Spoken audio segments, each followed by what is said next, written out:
The short-haired woman sits alone at a cafe table. She reacts with total shock to an unexpected announcement from her friend. The black-haired woman explains her rush to marry before her pregnancy becomes visible. Bülha offers her congratulations while noting how devoted the boyfriend has always been. A hand reaches out to deliver a formal wedding invitation. The black-haired woman smiles warmly while asking Bülha to attend the ceremony.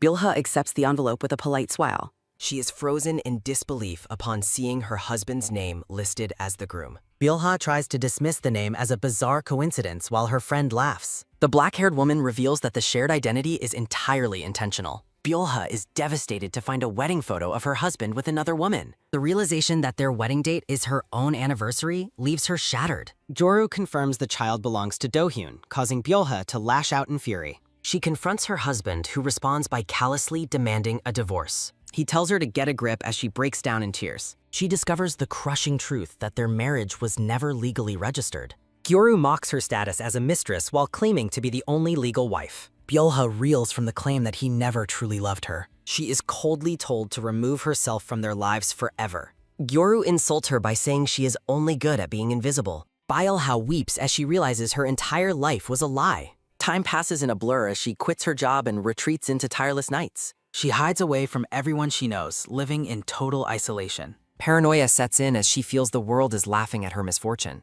Her thoughts are interrupted as she feels the ground beneath her begin to shake. After 3 years of running, a terrifying earthquake strikes her hideout. She reflects on her failed hope that time would erase her pain. In her loneliness, she finds a reflection of herself in a tragic novel. The book tells the sad story of Roze, a wife who endured constant betrayal. She used the fictional tragedy as a way to escape her own. Seeing Roze's passivity reminds her painfully of her own inaction. She makes a silent vow to never end up like the character Roze. While considering a fresh start, news of a major earthquake fills the room. A loud crash sounds as the ceiling begins to cave in around her. Trapped beneath the falling building, she screams desperately for help. Heavy debris pins her down as she realizes no one is coming to save her. Bleeding and dying, she regrets ever wishing for the world to end. The scene shifts abruptly to a grand sunlit palace. A nobleman in fine clothing asks for confirmation regarding a miscarriage. The doctor bows low, citing severe shock as the cause of her decline. A sudden bang echoes as the doctor nervously insists the patient is otherwise healthy. The doctor beats a hasty retreat as he flees from the room.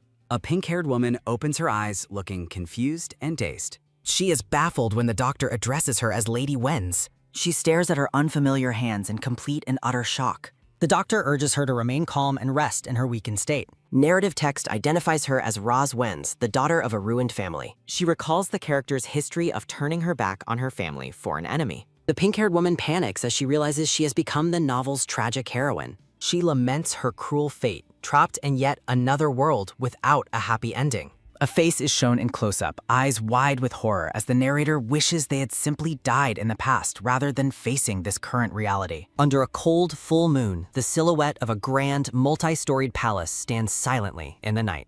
A dark-haired man looms over a pink-haired woman in bed, asking if she is finally coming to her senses. Confused and exhausted, the pink-haired woman wonders when she fell asleep and apologizes, explaining that she was following a doctor's orders to rest during her monthly cycle. The shirtless, black-haired man scoffs at her explanation, questioning her about her supposed cycle when she has just collapsed from a miscarriage. Stunned by the news of a miscarriage, the woman's eyes widen in terror as the weight of the last 3 sleepless days finally hits her. She realizes this is the exact moment Roze regained her memories in the novel, and she is filled with fury that the man beside her hasn't even offered an apology for his betrayal. The man dismissively tells her to forget the past and move on, complaining about the 3 years it took to conceive, only for her to suffer a miscarriage before demanding she stop running away so they can finish what they started. A thought reflects on how Roze once sought validation through his love, even in her own twisted and desperate ways. Horrified by his callousness right after a tragedy, the woman pushes him away and demands he leave her bed until she is fully recovered.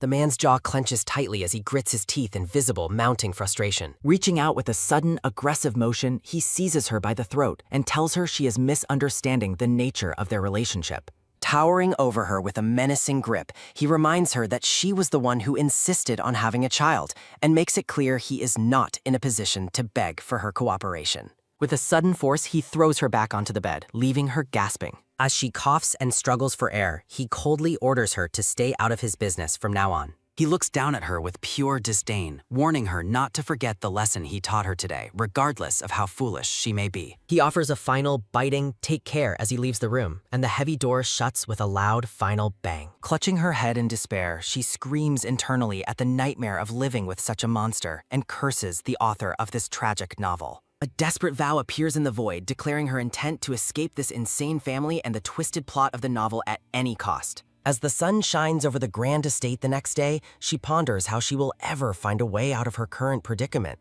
Watching from her window, she hopes to find at least one ally or close friend who might still be loyal to the original character, Roze. Her gaze is suddenly fixed on something unexpected outside, her purple eyes filled with startled realization. In the courtyard below, two aggressive maids harass a gray-haired colleague, demanding she get back to work while the victim begs to be let go. A brown-haired maid notices the woman watching and apologizes for the disturbance, explaining that another maid named Dowana has been mentally unstable and causing trouble for the staff. From the courtyard, the blonde-haired Dowana fumes to herself, wishing she had her phone so she could record the harassment and report her tormentors to the police. Seeing a potential spark of recognition in the maid's behavior, the woman instructs her attendant to bring the blonde maid to her room immediately. The brown-haired maid returns with the blonde maid as ordered, who looks around the lavish room with a mix of suspicion and unease.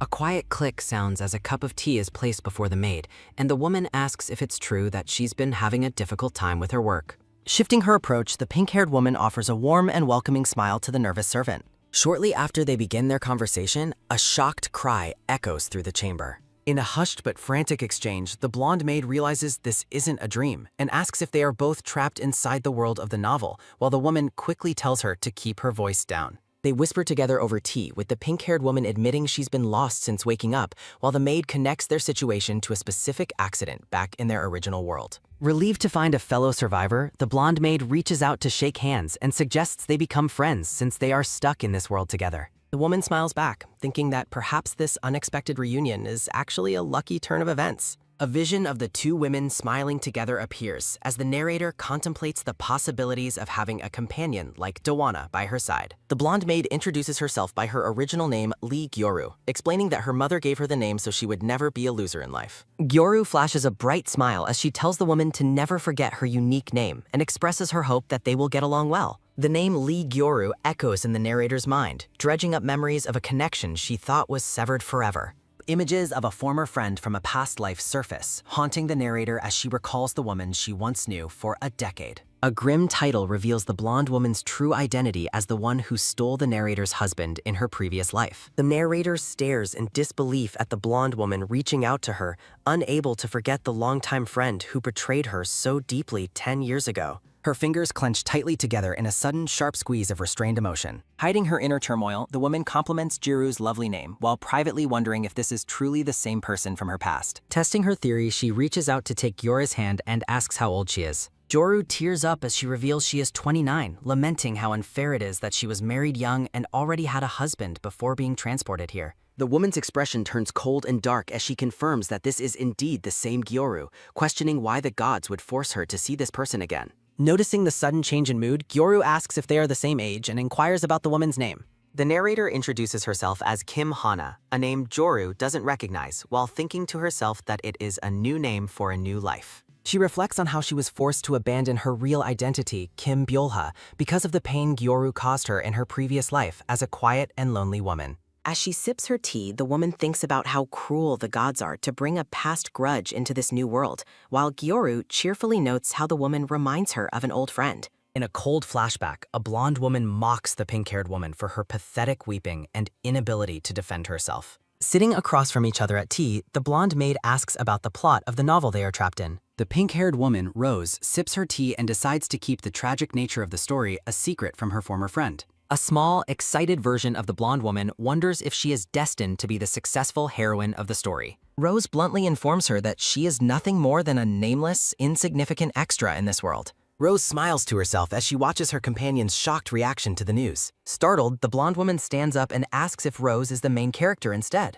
Looking at Roze with hidden contempt, the blonde woman thinks Roze looks tacky despite her noble status and considers herself far more attractive. She dismissively asks what kind of person Count Wenz is, assuming the male lead must be predictable. Roze describes her husband as a handsome man whom she fell for at first sight and chased relentlessly. The blonde woman is skeptical, claiming she hasn't seen anyone particularly good-looking since arriving in this world. Roze warns her that the Count is quite cold, which only seems to confuse the blonde maid. Roze explains the tension in her marriage, admitting she was the one who forced him into it. The blonde woman offers fake sympathy, noting it's a shame a pretty girl had to chase a man who doesn't appreciate her. Seeing through the performance, Roze decides not to be fooled again, but continues the act by claiming the Count cares for her silently. Roze insists her husband is actually a good person who simply struggles to express himself as approaching footsteps sound. The dark-haired man, Eric, bursts into the room complaining about his exhaustion and workload.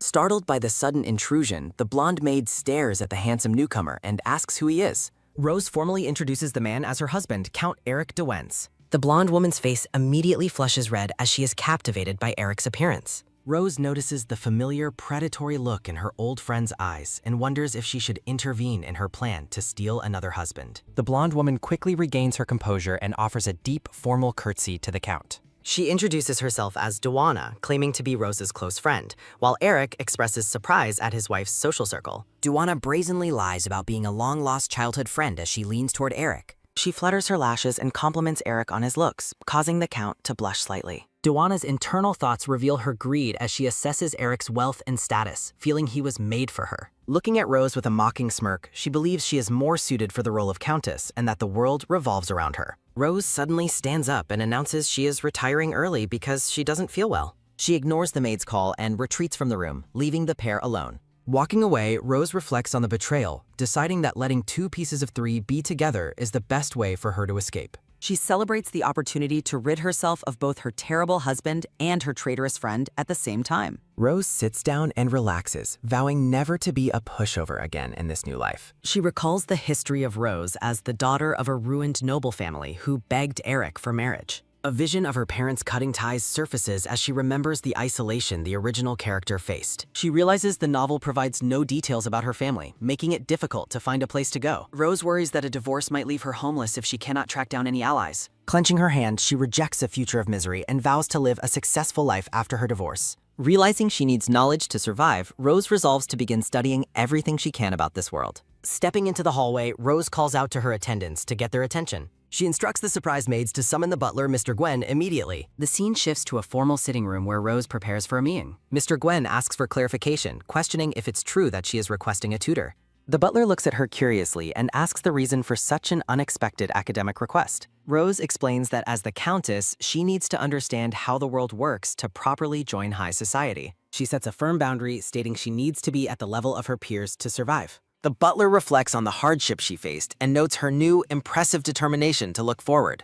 Roze walks away feeling satisfied that the conversation went well, while the servants whisper behind her. Her purple eye widens as she catches a glimpse of something suspicious happening in the hallway. Roze stops in her tracks as she hears a woman's voice playfully teasing the Count behind a closed door. Peering through the door, she sees Eric and Duana in an intimate embrace, confirming their mutual betrayal. Roze vows to make a fresh start and leave her old life behind. A peaceful morning begins as a soft chirp-chirp sounds from the garden. A voice from within the library asks if Roze has made a specific request. Eric asks for details on the arrangement and learns that Roze has requested a private tutor. He ponders her sudden interest in studying, noting she used to spend her time being lazy. The butler asks what kind of tutor he should hire, but Eric tells him to let Roze do as she pleases. Eric dismisses the matter entirely, telling the butler not to bother him with such trivial things. The butler is startled as a playful voice calls on to him. Duana and Eric lie in bed together as she praises his thoughtfulness while he contemplates her presence. Eric sharply tells the butler to leave, asserting that he does not like to share what belongs to him.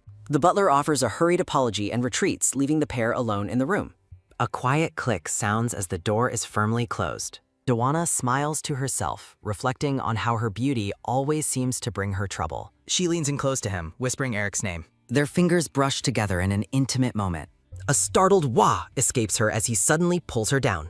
Eric asks if she is finally satisfied, while she teases him for being the one who nearly fainted. Duana privately mocks his performance, while Eric expresses how much he enjoyed their time together. The narrative shifts to describe the history of the imperial power struggle. Roze's hand moves across the paper, detailing the imbalances that triggered the political conflict. She becomes overwhelmed by the sheer amount of information she is expected to memorize for her first lesson. Roze learns that her family lost their influence after failing in a struggle for the imperial throne. She realizes with horror that she married Eric, the very man responsible for her family's ruin. A shocking revelation confirms that the current emperor is not the crown prince's biological father. The tutor explains that the uncle seized the throne because the young crown prince was a notorious troublemaker. Roze is warned never to encounter the heartless and compassionateless man who became the crown prince. She carefully writes down the name of Grand Duke Artyom on her parchment. Recalling his execution in the novel, Roze decides to be cautious despite the low chance of meeting him. A maid informs Roze that her carriage is ready for her 9 p.m. trip to the auction house. Roze scolds her past self for ever finding Eric charming before heading out for the evening. A rhythmic click-clack sounds as Roze walks toward her carriage. Arriving at the auction house, Roze recalls the plot point involving a necklace called Luna's Tear. She decides not to bid on the necklace, knowing Eric would eventually blame her when it is revealed as a fake. A well-dressed man welcomes Roze to the venue and hopes she enjoys the event. Roze examines a yellow token numbered 38, assuming it refers to her seat. She navigates through the hall and locates the chair marked with number 38. Roze spots a blonde-haired man already sitting in the chair she believes is hers. She taps the stranger on the shoulder and informs him that he is sitting in her assigned seat. The blonde-haired man looks up and asks since when seats at the auction have been assigned. An attendant in a red uniform rushes over, urgently calling for Roze to stop. The attendant whispers that the token in her hand is a bidding number rather than a seat number. Mortified, Roze realizes she just rudely ordered a stranger to move from his own seat. The attendant formalizes the situation by apologizing to the man, identifying him as Grand Duke Artyom. A sharp thud sounds in Roze's heart as she realizes she just insulted the very man she vowed to avoid. The Grand Duke stands as the attendant continues to apologize for Roze's misunderstanding. Roze flinches as the man reaches out, her body trembling with anxiety over her social blunder. She quickly offers her own apology, hoping to escape the situation without further incident. Roze bows deeply and begs for his forgiveness for her ignorant behavior. A wide smile spreads across the man's face in response to her apology. Noticing he does not seem angry, Roze prepares to quietly retreat from his presence. Roze examines the gold bidding token numbered 38. Grand Duke Artyom sternly commands Roze to sit down, causing her significant confusion. Roze groans inwardly as the man's presence overwhelms her. Roze reluctantly takes her seat, deciding to try and remain completely inconspicuous. A voice rings out, announcing the start of the grand auction. The auctioneer excites the crowd by emphasizing that money determines ownership of the treasures. Excited nobles begin the bidding war, quickly raising the price for an item. Roze reflects on the staggering wealth of the nobility while sitting beside the Duke.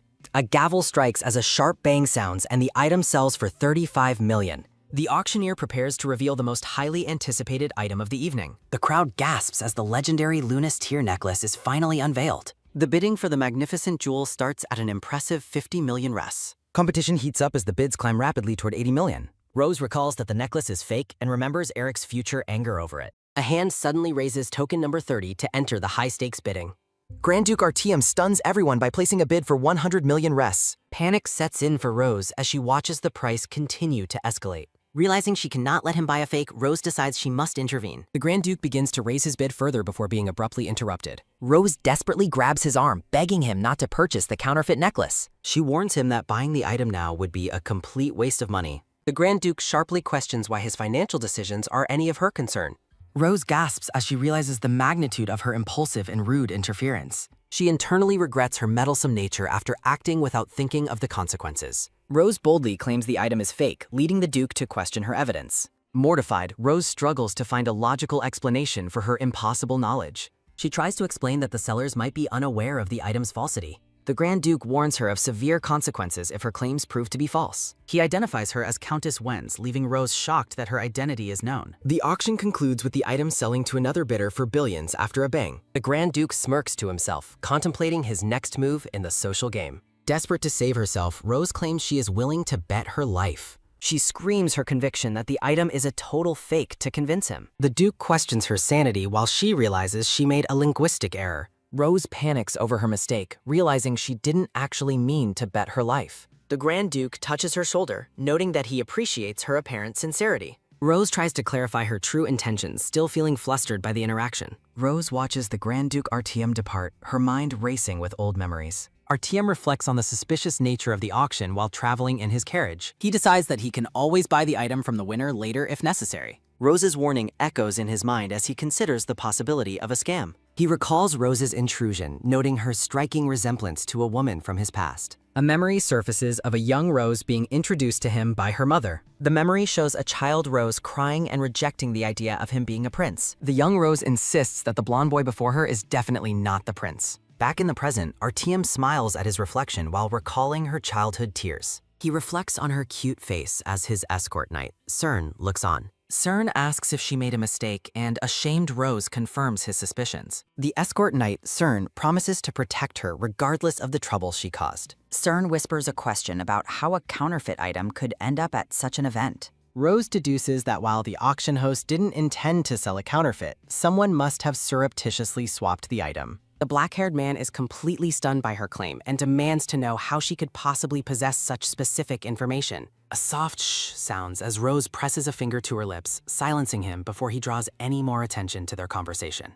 Feeling the weight of his skepticism, Roze fabricates a story about seeing the truth in a dream, while the man privately questions her mental state. A peaceful morning begins as birds chirp outside the grand mansion. A gentle rustle sounds as Roze reviews documents in the library until she is interrupted by her name being called. Joanna leans over her shoulder, curiosity piqued by what Roze has been studying so intently. Roze lets out a weary sigh, explaining that she is simply trying to find ways to alleviate her persistent boredom. A soft rustle sounds as Joanna notes that Roze must be incredibly lonely since no one in the manor bothers to keep her company. Joanna feigns sympathy, suggesting that life would be far better if the Count showed Roze even a small measure of kindness. A brilliant glimmer catches the light as Rose's eyes are drawn to the expensive red earrings Joanna is wearing. Roze offers a polite compliment on the jewelry, assuming they must have been a gift from Eric. Joanna giggles and brags about her new boyfriend, claiming he is the one who gave her the beautiful gift. Rose's internal monologue reveals a chilling realization that Joanna's former smiles of friendship were actually expressions of smug superiority over stealing Rose's husband. Roze quickly hides her true thoughts by claiming she only wanted to get a closer look at the intricate design of the earrings. Joanna gloats about how perfectly her boyfriend chose a gift that complements her beauty so flawlessly. A playful slap sounds as Joanna recounts her meeting with her boyfriend, describing it as an inescapable pull of fate. Joanna leans back with a satisfied grin, calling her mysterious lover absolutely perfect in every possible way. Joanna's eyes narrow with ambition as she resolves to follow through with her perfect plan to finally replace Roze as the Countess. A memory surfaces of the soul within Roze being disowned in her past life after she was accused of stealing a friend's husband. She reflects on her past mistakes and her failed marriage to Lee Do-hyun, viewing her current situation as a divine second chance to finally live at her true potential. A cold aura surrounds Roze as she maintains a fake smile, while Joanna privately mocks her for being such a foolish and see-through friend. A chilling shiver sounds in Rose's mind as she wonders just how pathetic and weak she must look to those around her right now. A series of quick knocks sounds against the door, prompting Roze to call out for the visitor to enter. The butler enters the room to deliver a mysterious letter that has just arrived for Roze. Roze is deeply perplexed as she reads the letter, knowing she shouldn't have any established connections within high society yet. A sharp snap sounds as she finishes the letter, her eyes wide with shock at its unexpected contents. Joanna snatches the paper away, wondering aloud if it is an invitation to one of the prestigious society parties she has heard so much about. Roze confirms it is indeed a party invitation and tells her to hand the document back immediately. Joanna excitedly asks to accompany her, insisting that friends should support each other at such events, while Roze can only respond with a hollow laugh. A firm tap sounds as Roze explains that only nobles are granted entry to such high-profile gatherings. A sudden thud sounds as Roze suggests Joanna could go as her maid, a proposal that leaves Joanna trembling with suppressed rage. A boiling anger fills Joanna as she finds it insulting to be asked to serve as a maid when she is so close to becoming the Countess herself. Roze keeps her expression cheerful, insisting that she only made the suggestion because she was looking out for Donana's best interests. Joanna tries to force a pleasant expression while claiming she is merely disappointed, though her mind screams in annoyance. Joanna seethes at Rose's perceived arrogance while Roze returns her attention to the details of the invitation. Roze is stunned to see the signature of Grand Duke Artyom, wondering why a man of his stature would ever reach out to her. She recalls that their paths were never supposed to cross according to the original story, making his invitation to his salon even more suspicious. Roze realizes the invitation was addressed specifically to her as the Countess, suspecting it has everything to do with the fake necklace from the auction. She notes that the palace is trying to suppress the news of the counterfeit necklace, but the Grand Duke must have already discovered the truth. A sense of foreboding fills her as she recalls trying to talk him out of the purchase, especially since he is destined to meet an early death anyway. Roze shakes her head to clear her thoughts, deciding to accept the invitation as a chance to finally investigate the current social scene. Duana watches her with a suspicious and cold gaze, her eyes fixed intently on Roze's every move. Duana determines that she will never trail after Roze like a lowly servant and resolves to find her own way into the party. She rests her chin on her hand, certain that there must be another path for her to gain entry.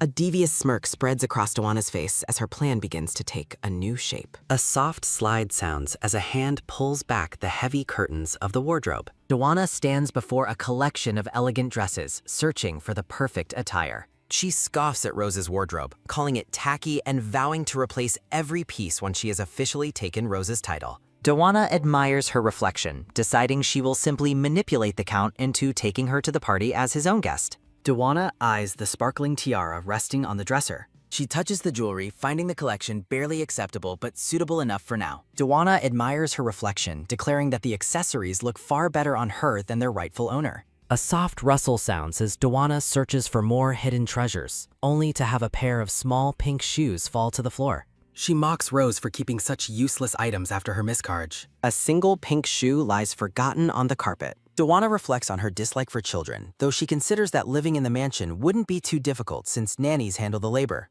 A firm tap sounds as someone approaches the room. Roze enters the room and wonders aloud about the mess. Duana claims she was only looking for something to borrow because she lacks suitable clothes for herself. Duana suggests that friends should share everything, while Roze notes that she doesn't mind losing most of her old belongings. Roze stops Duana from taking a specific tiara, telling her she absolutely cannot have that piece. Roze gazes at the jewelry with deep sadness. Roze reveals it was the only gift her husband ever chose for her, while Duana questions the significance of the item. Diona mocks Roze's lack of charm, noting that she has already received 3 gifts from the Count herself. She patronizingly offers to ask the Count on Roze's behalf, claiming he might listen to her request. Roze is stunned by her bold claim about her husband. Duana brags about being his personal maid and spending far more time with him than his own wife, describing him as a very affectionate person. Roze clenches her dress in frustration as she processes the betrayal. Roze makes a hasty excuse to leave for the study, realizing the previous Roze would have been devastated by such cruelty. She reflects on her different identity. Roze's expression turns cold as she encourages Duana to keep desiring everything she possesses. A soft slide sounds as Roze enters the library and finds papers scattered everywhere. She notes the mess and begins gathering the documents from the floor. She wonders if the wind blew the papers across the room. A sudden, sharp realization hits as Roze reads a document detailing the planned execution of Grand Duke Artem. She uncovers a plot to kill the Duke in a definitive way to avoid suspicion of poisoning like the former Empress. Roze discovers the conspiracy to destroy the Duke's reputation so that no one will oppose his execution. Roze is horrified by the contents of the secret files. A heavy thud sounds as Roze panics, wondering if she should warn the Duke even if it risks her own life. A quick tap sounds from the hallway as someone approaches. A loud bang sounds as the black-haired Count slams the door open. He reveals that Duana told him where she was and demands an explanation for her presence in his study. Roze turns toward the open window, looking startled. Roze claims she came for a book and tries to act natural as if she hadn't seen the incriminating documents. She approaches him, suggesting they clean up the papers together. A sharp smack sounds as the Count roughly knocks the papers out of her hand. The Count demands to know if she read the documents or why she entered without permission. He yells at her to explain what business she has in his private study. Roze makes an excuse about her private lessons, while the Count realizes he was careless despite telling her she could do as she pleased. He dismisses her once, warning her never to return to the study again. The Count tells her to go rest until dinner and abruptly turns away. A quick tap sounds as he departs. Roze sighs, wondering how she will manage the situation regarding Grand Duke Ardon. A soft clatter sounds during a tense, quiet dinner that evening. The Count glances at her from across the table. He suggests they take a trip together in a week, prompting Roze to wonder why he isn't taking his mistress instead. Roze flatly rejects the offer, claiming she already has other plans. A quick scrape sounds as the Count grips his fork in anger. The Count is baffled by her refusal and her apparent forgetfulness of her own birthday, even though he went out of his way to suggest a trip. Roze reveals that she has received an invitation from Grand Duke Artem. A sharp clatter sounds as Eric reacts with shock, questioning if the invitation was sent to her alone. Eric demands to know if the Grand Duke really reached out to her specifically. Roze confirms the news with a look of mild surprise at his intense reaction. Eric gestures with his wine glass, questioning what possible connection she could have with such a man. Roze finds his interrogation annoying, but explains she encountered him at the auction while shopping for Eric's gift. Eric is suspicious, remembering that she previously claimed not to know when his birthday was. Eric assumes she is merely acting indifferent to gain his attention and decides to let the matter slide. A firm top sounds as Eric considers the Duke's true intentions for inviting the Countess. Eric cancels their planned trip and announces that he will accompany her to the banquet instead. A dark expression crosses his face as he views the party as the Grand Duke's final appearance. A soft patter of footsteps sounds as the blonde-haired maid rushes through the mansion. Dawana seethes with resentment, recalling a low-ranking knight who overestimated his own importance. A quick thud sounds as Dawana roughly shoves past another maid, worried about being late for a summons. A loud bang sounds as Dawana enters the room, but Eric is already frustrated by her lack of punctuality. Dawana blames the Countess for her delay while Eric reminds her that she is assigned exclusively to him. A soft rustle sounds as Dawana sits on the bed, playing the victim and claiming she cannot disobey the lady of the house. Eric pulls Dawana into a close embrace, telling her to ignore everyone else and obey only his words. Dawana is filled with triumph, believing the position of Countess is finally within her reach. The sun shines brightly over the grand estate as the scene shifts to the mansion's exterior. Roze studies a list of noble connections, frustrated that she cannot yet recognize their faces. Roze identifies Duchess Bella and Tercia as her primary social obstacles while planning to target younger, unmarried women. A soft scratch of a pen sounds as she continues to finalize her social strategy on paper. Roze frets over the secret execution document she found, hoping for a clever solution like a story protagonist. A voice suddenly comments on how heavily she is sighing. Roze is startled by Eric's unannounced entry into her private space. A sharp snap sounds as Eric reaches for her, causing Roze to recoil in surprise. Eric roughly pushes her hand away, clarifying that his gesture was not intended for her. Eric demands the birthday gift she mentioned earlier, catching Roze completely off guard. Roze admits she hasn't prepared a gift for him, but Eric points to a package resting on the table. A small, neatly wrapped gift box sits in the center of the desk. A sharp smack sounds as Eric grabs her arm, accusing her of ignoring his birthday to impress the Grand Duke with a fancy gift. Eric is furious, demanding to know if she is trying to embarrass the family name. Roze argues that she only prepared a small token of gratitude for the Duke since he was the one who invited her. A firm tap sounds as Roze places her hand on the gift, determined to protect it from his rage. Roze clutches the gift to her chest, reflecting on the previous Roze's tragic struggle to be loved by such a man. She wonders what anyone could have ever found appealing about the Count's cruel nature. A heavy rumble sounds as the carriage carries the distant couple toward the palace. A soft thud sounds as the carriage arrives at the entrance of the social gathering. Eric walks away without offering an escort, leaving Roze to follow behind him with a look of annoyance. A sharp snap sounds as Roze's heel breaks, sending her stumbling forward in her formal gown. Roze panics, terrified that a fall will ruin her dress and force her to leave the banquet immediately. She continues to fall forward as the ground rushes up to meet her. A firm thud sounds as a blonde-haired man catches her securely in his arms. Grand Duke Artem greets Roze with a charming smile, recognizing her as the Countess. A quick slap sounds as Eric suddenly grabs Roze's hand, intercepting the Duke's gesture of assistance. Eric possessively declares that his wife already has an escort and doesn't need another. Eric glares at the Grand Duke with intense suspicion. Artem notes with amusement that Eric only seems interested in Roze when others show her attention. A pained grunt sounds as Eric grips her hand with bruising force while the Duke offers his continued help. The blonde-haired man suggests that the Count should stop talking and assist his injured wife instead. A soft psh sounds as the black-haired Count roughly pulls Roze away, claiming he will spend time with her himself. Artem stands alone and advises the Count to return to his distinguished guests. A heavy thud sounds as the blonde-haired man leans in close to the Count, whispering that he is only playing the role of a gentleman for now. He mocks the Count's immaturity and warns him to watch his behavior inside the banquet hall. The Count walks away, fuming over the blonde-haired man's arrogant attitude. Roze follows the Count into the venue, noting his obvious irritation. Eric points a finger at Roze, ordering her to return to the mansion and wait for him without causing a scene. Roze watches him walk off, frustrated by his sudden abandonment at the palace entrance. Roze feels a wave of embarrassment as she realizes she must enter the gathering entirely alone. A herald announces the arrival of Countess Roze, who tries to steady her nerves. She reminds herself to stay composed so that nothing goes wrong during the event. A dark-haired woman hides behind her fan, noting Roze's appearance with a sly look. The surrounding nobles gossiped cruelly, mocking Roze for following her husband and lacking pride. A lone thought wonders why she even bothered to show up. The scene shifts as the evening's festivities begin in earnest. Roze observes the crowd, realizing that forming social connections will be much harder than she anticipated. A quick clack sounds as Roze walks across the ornate carpet, determined not to give up. She decides to find something to eat while waiting for a better opportunity to socialize. A soft chink sounds as a glass of champagne is raised, catching Rose's attention.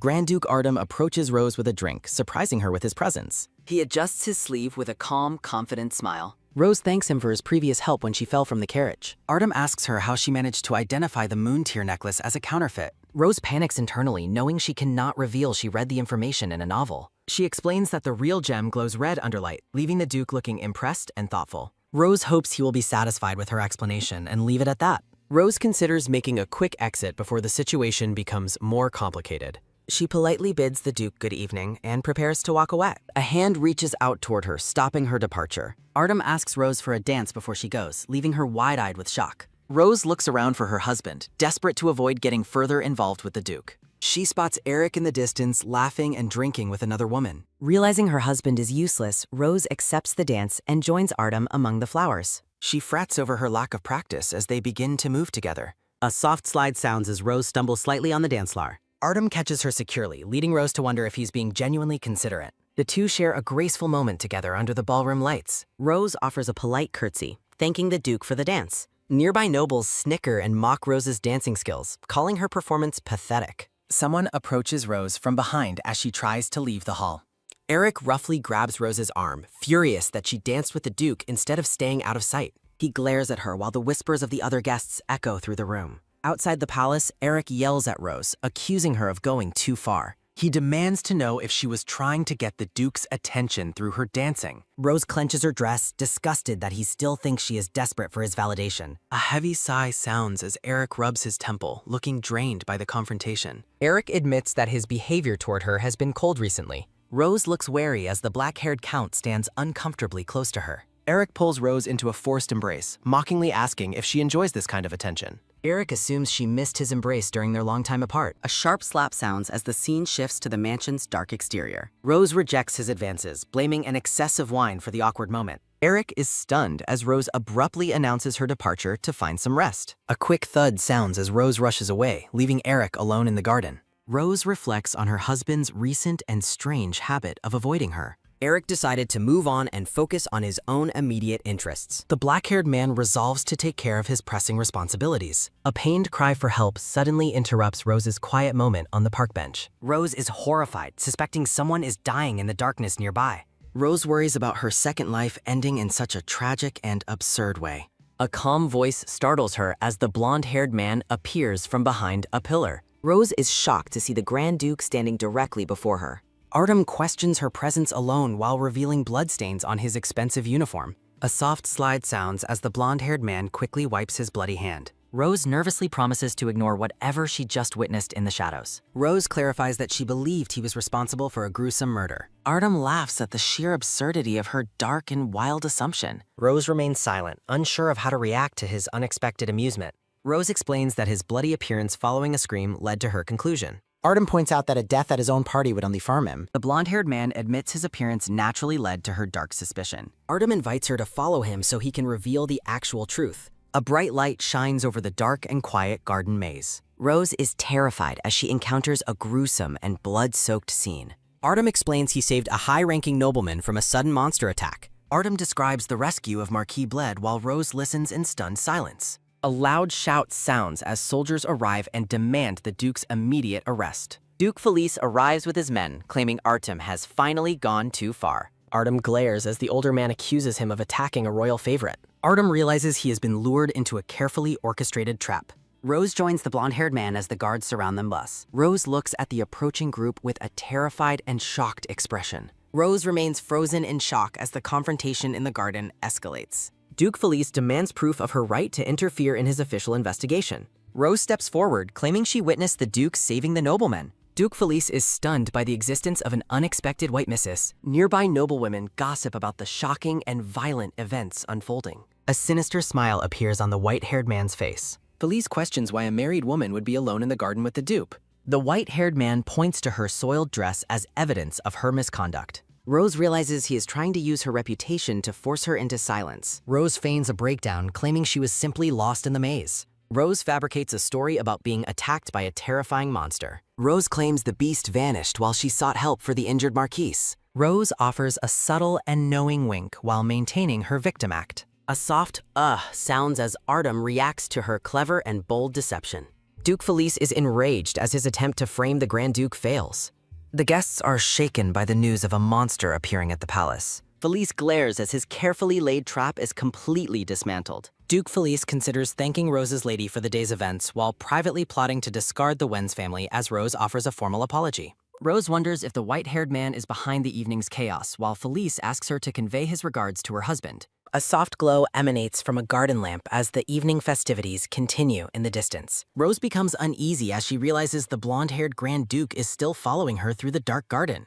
A soft thud sounds as Roze suddenly stops in her tracks. Roze turns around to ask the Grand Duke if he still has something to say to her. A soft rustle sounds as Artem leans in close, admitting that he is simply curious about her. Artem asks Roze why she chose to believe and help him when she could have easily just left the scene. The blonde-haired man mentions his poor reputation and notes that the Duke trusted him despite it. Roze looks at the Grand Duke with a warm and genuine smile. Roze explains that she wanted to be a gentleman for the person who listened to an ordinary woman's words. The pink-haired woman smiles brightly, stating she intended to return the favor in her own way. A soft touch sounds as Artem gently cupped Roze's face, promising to do anything for the one who saved his life. A quick whoosh sounds as Roze flushes red and pulls away, insisting that she didn't help him for a reward. Roze hesitates, her face heating up with intense embarrassment. A soft thud sounds as Roze grabs Artem's arms and desperately begs him to help her obtain a divorce. Artem is surprised by her request, though he agrees that Eric is not a decent man by any standard.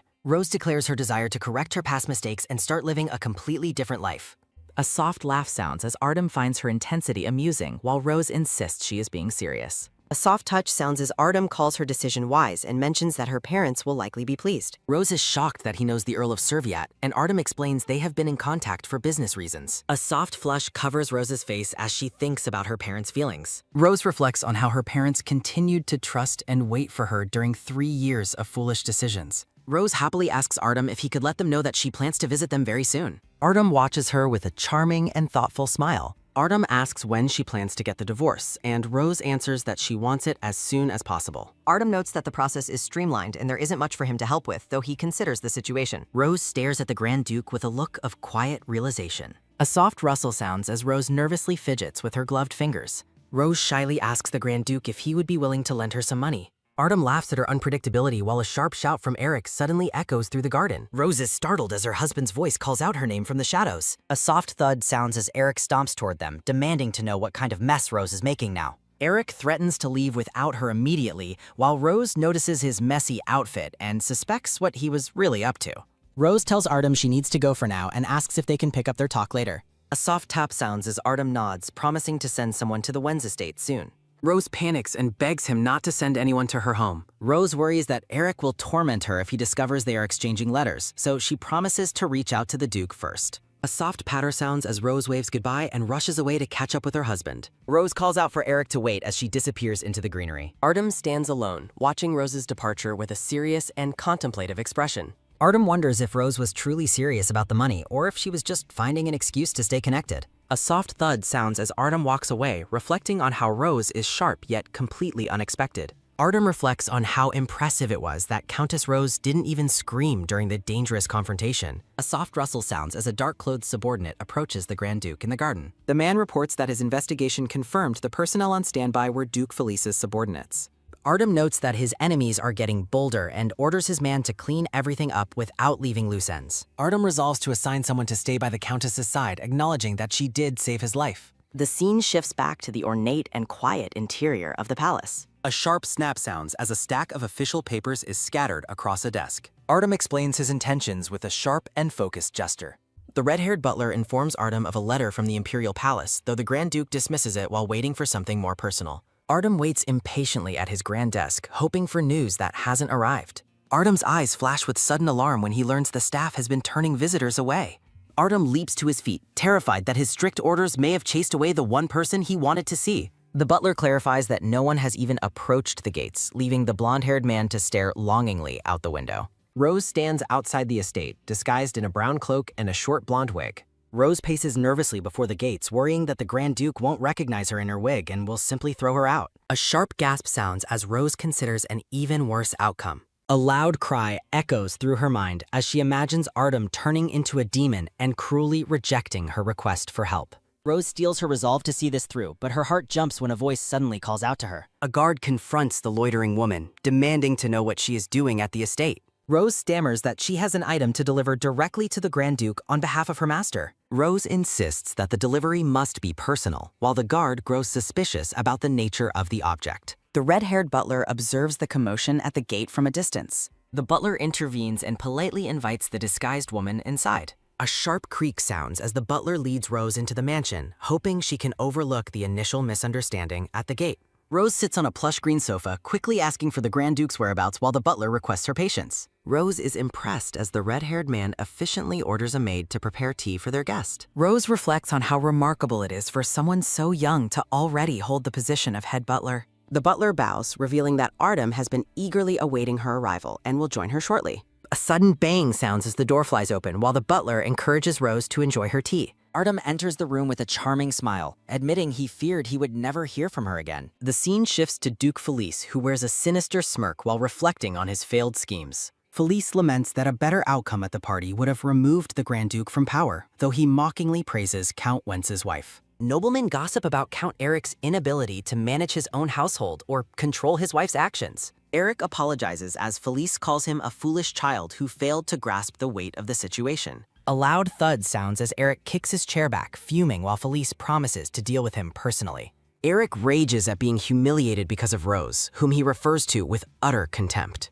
Eric grits his teeth in a blind fury, demanding that his wife be thrown out of the house immediately. The black-haired count regrets ever allowing a woman from the Serbiat family into his home. Felice gives Eric a strict 1-month deadline to resolve his domestic issues and clean up the mess. The setting returns to the Duke's palace, where the narrative acknowledges Roze's thoroughness in maintaining her disguise. Roze remains seated in her maid's uniform, still wearing the blonde wig. Artem stares at her, thinking that her current appearance makes her look exactly like his pet dog, Finn. A soft rustle sounds as Artem reaches out to touch her hair, noting something odd about its texture. Artem warmly recalls happy moments spent petting his golden retriever. A quick slide sounds as Roze removes the wig, laughing at the absurdity of being compared to a dog. A soft slide sounds as Roze places a box on the table, eager to present her gift before they begin their serious discussion. Roze explains that she intended to give him this token during the last banquet they attended. Roze reflects on the chaos of the monster attack and how it prevented her from properly thanking him for his help. Roze insists the gift isn't anything extravagant, while Artem wonders what could be hidden in such a small box.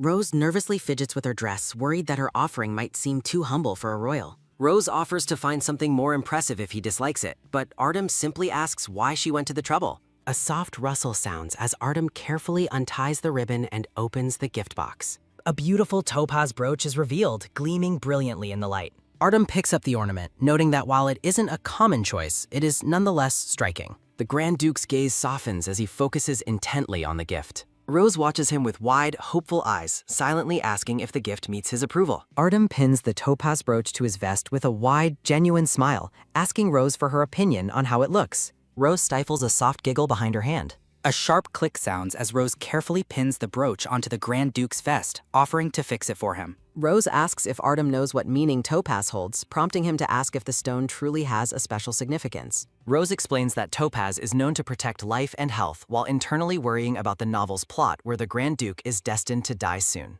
A soft squeeze sounds as Roze clutches her chest, telling him that whether he chooses to believe her or not is up to him. A soft thump sounds as Artem gazes at her with a look of quiet intensity. Roze declares her desire for him to live and explains the brooch represents that wish, though she internally fears being suspected of a plot like the late Empress. Roze reflects on her decision to speak up, wishing she had earned his trust first, but knowing she couldn't just watch him die. Artem smiles thoughtfully as he considers her words. A quick whoosh sounds as Artem pulls Roze closer, noting that if she knows he's in danger, she must also know how to prevent his death. Artem offers a charming smile and suggests they start by discussing that story first. A steady tick-tock sounds as a clock marks the late hour while a woman watches anxiously from a high window. Jane is terrified by the Countess's request to impersonate her, but Roze insists she will be back before dinner and must leave for this urgent task. The dark-haired maid looks on with a worried expression as her mistress departs. A sharp creak sounds as a set of ornate doors is pushed open. Roze tells the visitor she will take her medicine later, only to be shocked when Count Eric enters her room, mocking her voice. A soft click sounds as Eric sets a cup down, suggesting they should spend some private time together. A soft rustle sounds as Eric pulls Roze into a tight, uncomfortable embrace, demanding to know if she has anything to say to him. A sharp grip sounds as Eric forcefully tilts her head up to face him. Eric rages about the disgrace he suffered at the party and accuses her of acting out for attention while Roze reflects on his cruelty. A loud bang sounds as a blonde-haired maid interrupts to inform the Count of an urgent matter. A soft thump sounds as Roze falls to the floor while Eric leaves with a look of utter disappointment in his wife. Jane prays for her lady to return quickly, terrified of what will happen if the Count discovers the deception. Returning to the present, Roze informs the Grand Duke that they must first focus on shifting public opinion. A soft poke sounds as Roze points out that his reputation as the Empire's butcher is a major hurdle. Artem asks what is wrong with his title, while Roze prepares to explain the dangerous truth behind it. A quick whoosh sounds as Roze is suddenly startled by something approaching. A loud bark sounds as a golden retriever named Finn leaps toward Roze with excitement. A soft splash sounds as a vase is knocked over and Artem catches Roze before she hits the ground. Artem asks if she is hurt while Roze dizzily realizes she was momentarily floating as the red-haired butler chases after the dog. The red-haired man apologizes profusely, explaining that the dog suddenly ran out of his control. A soft shiver sounds as Roze stands soaked and trembling from the spilled water. Roze mentions how her body felt like it lifted off the ground, causing the red-haired butler to sweat nervously. The red-haired man laughs awkwardly and suggests Roze go change her soaked clothes, though Artem dismisses the idea as unnecessary. Roze looks on in confusion as the atmosphere suddenly shifts. A soft rustle sounds as Artem removes his outer shirt and places it over Roze's shoulders to keep her from catching a cold. Artem tells her to stay there for a moment while he remains shirtless. A soft squeeze sounds as Roze clutches the large garment and Artem promises to discuss her floating sensation later. The butler scolds the dog for using magic while Artem defends his actions during the sudden chaos. Roze is touched by Artem's concern, but decides it is best not to mention her own hidden defenses just yet. The scene returns to the quiet room where Artem suggests they continue their previous conversation. Artem asks for clarification on how his reputation could possibly be linked to a death sentence. A soft ahem sounds as Roze prepares to reveal the evidence she discovered. Roze explains that she saw a document in Eric's study outlining a plot to use Artem's reputation as a justification for his execution. A sharp grip sounds as Roze recalls the suspicious behavior of the nobles at the banquet, believing it was all part of a larger plan. A soft halt sounds as Roze stops speaking to gauge his reaction. Artem listens with a serious and contemplative expression.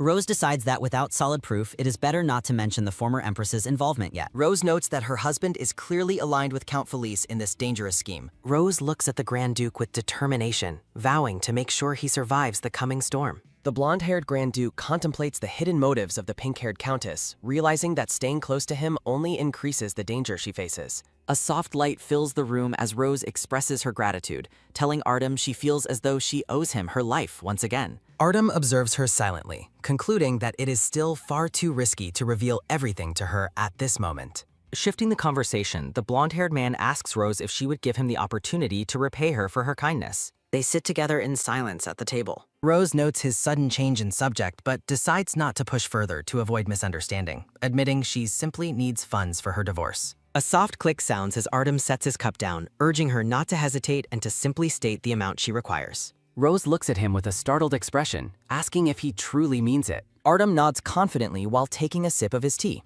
A sudden spray of tea erupts as Artem spits in shock after Roze cheerfully requests a loan of 10 billion res. Roze clasps her hands together, clarifying that she isn't seeking charity and fully intends to repay every coin. Artem stares at her in stunned silence, barely able to process the astronomical request. The blonde-haired man reflects on the scale of the sum, noting that such an amount is sufficient to manage an entire commercial district. Roze gazes at him hopefully while Artem repeats the staggering figure of 10 billion under his breath. Roze admits the amount is indeed large, but she is shocked into silence when Artem suddenly agrees to her request. Overwhelmed by the news, Roze asks if he is genuinely going to lend her that much money just like that. Artem looks at her from across the table, stating he has one condition before they proceed and wishes to ask her something. The Grand Duke points a finger toward Roze, leaning forward to ask for clarification on her plans. Roze smiles as she prepares to explain. Roze explains that after her divorce, she intends to launch a department store business, leaving Artem utterly confused by the term.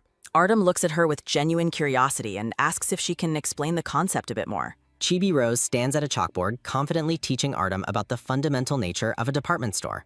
Rose describes the convenience of gathering multiple shops under one roof for consumers, making the blonde man react with realization. Narrative text highlights that current commercial zones are disorganized and the shops are widely scattered.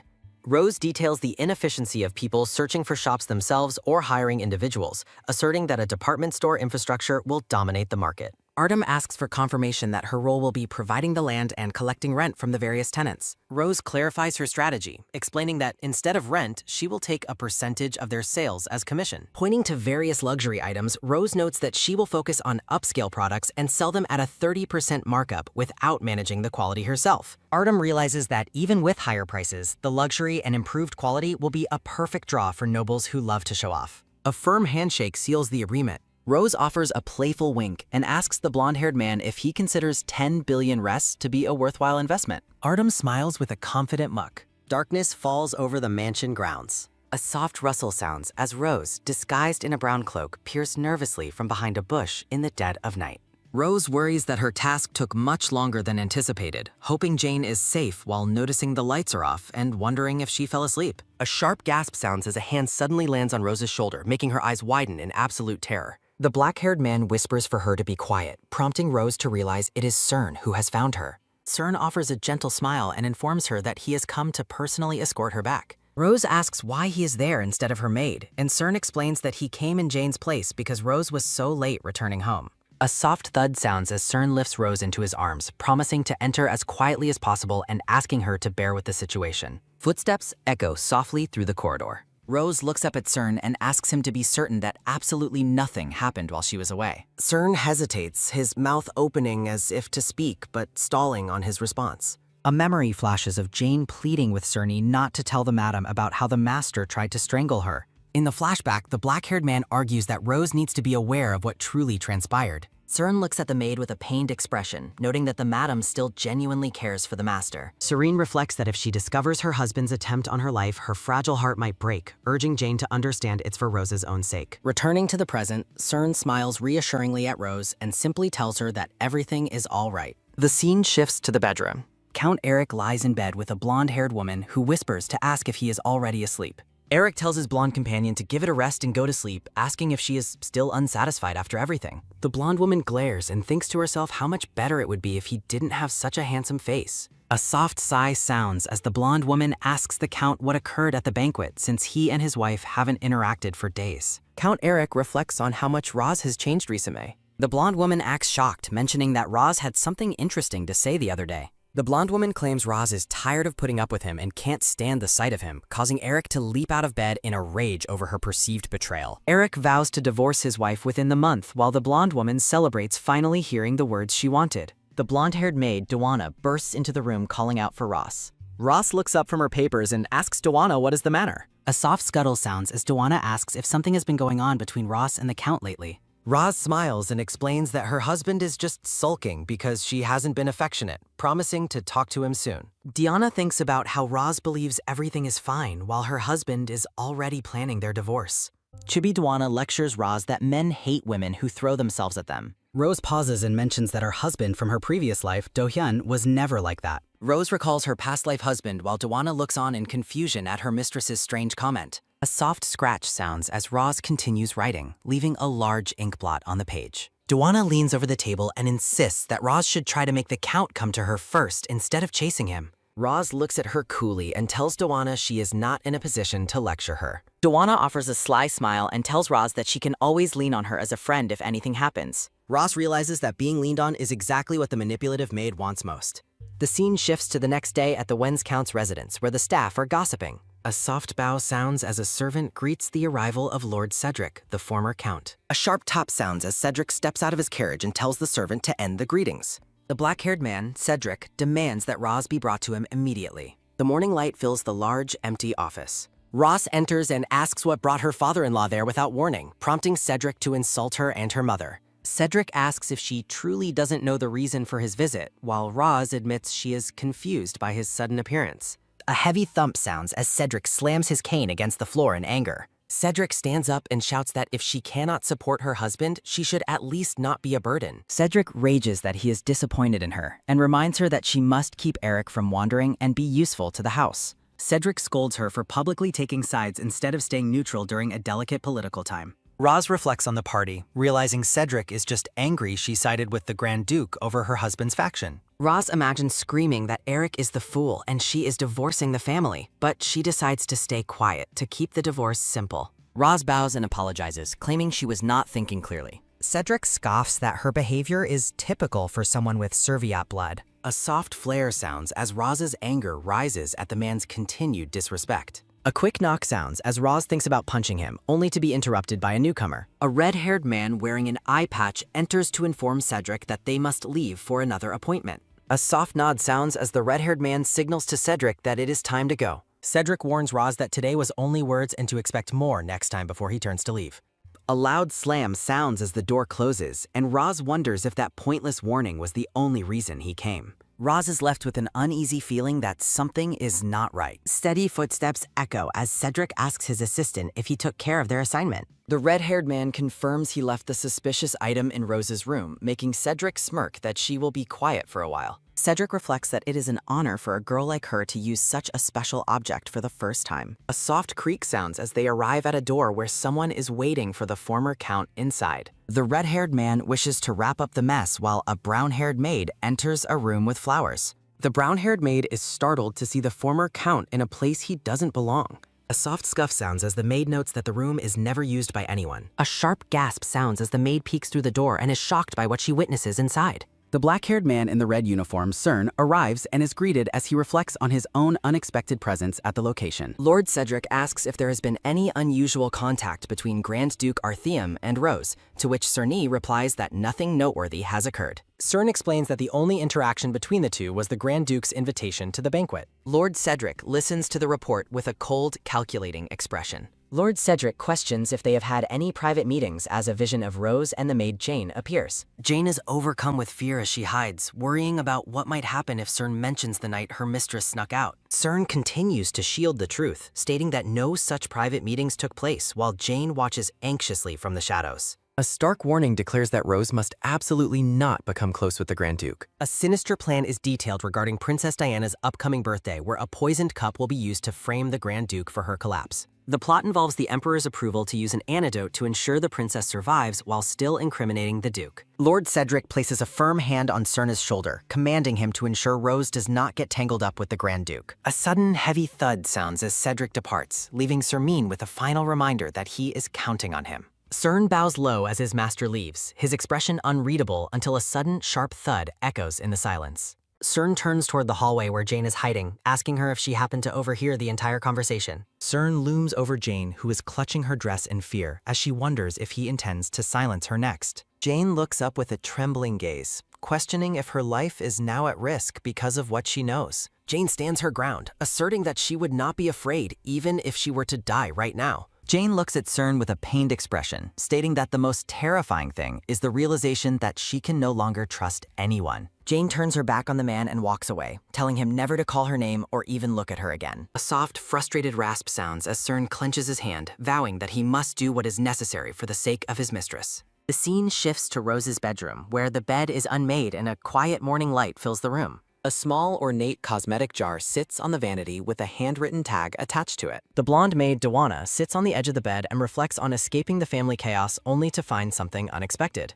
Dawana examines the luxury cosmetic jar, recognizing the Count's handwriting on the tag and wondering if it was meant as a gift. Fueled by jealousy and suspicion of a secret affair, Dawana thinks about how the Count claims to want a divorce while still clinging to his wife. A soft click sounds as Dawana opens the jar, her curiosity getting the better of her. Dawana decides to use the cream herself, spitefully questioning what the pumpkin-faced Roze would do with such a luxury item anyway. A sharp, painful sting sounds as Dawana applies the cream to her cheek. Dawana frowns at her reflection, noticing that the product doesn't seem to suit her skin and wondering if it was formulated specifically for someone else. Her footsteps echo with a quick tap sounding as she walks toward the mirror to get a better look at the reaction. Dawana stares into the mirror, holding the jar as she tries to assess the damage to her face. Her eyes widen in absolute horror as she sees what is happening to her skin.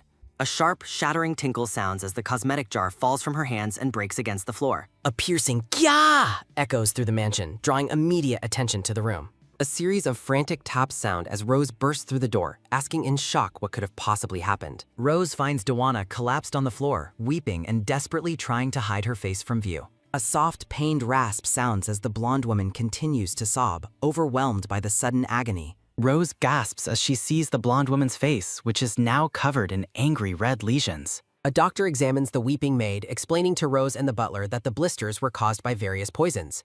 The doctor warns that while the blisters will eventually subside, he cannot guarantee that the maid's face will not be permanently scarred. A sudden, violent scuffle sounds as Dawana lunges at the doctor, accusing him of being in league with Roze as Count Eric enters the room. A sharp gasp sounds as Eric tries to intervene, shocked by the chaotic and violent scene unfolding before him. Dawana collapses into Eric's arms with a loud wah as she cries out for him to help her and fix the damage. Roze stands by and watches the scene with a look of utter confusion, wondering what is actually happening. Roze explains to the room that the maid claims this horrific reaction occurred after she used the cream Eric supposedly gave as a gift.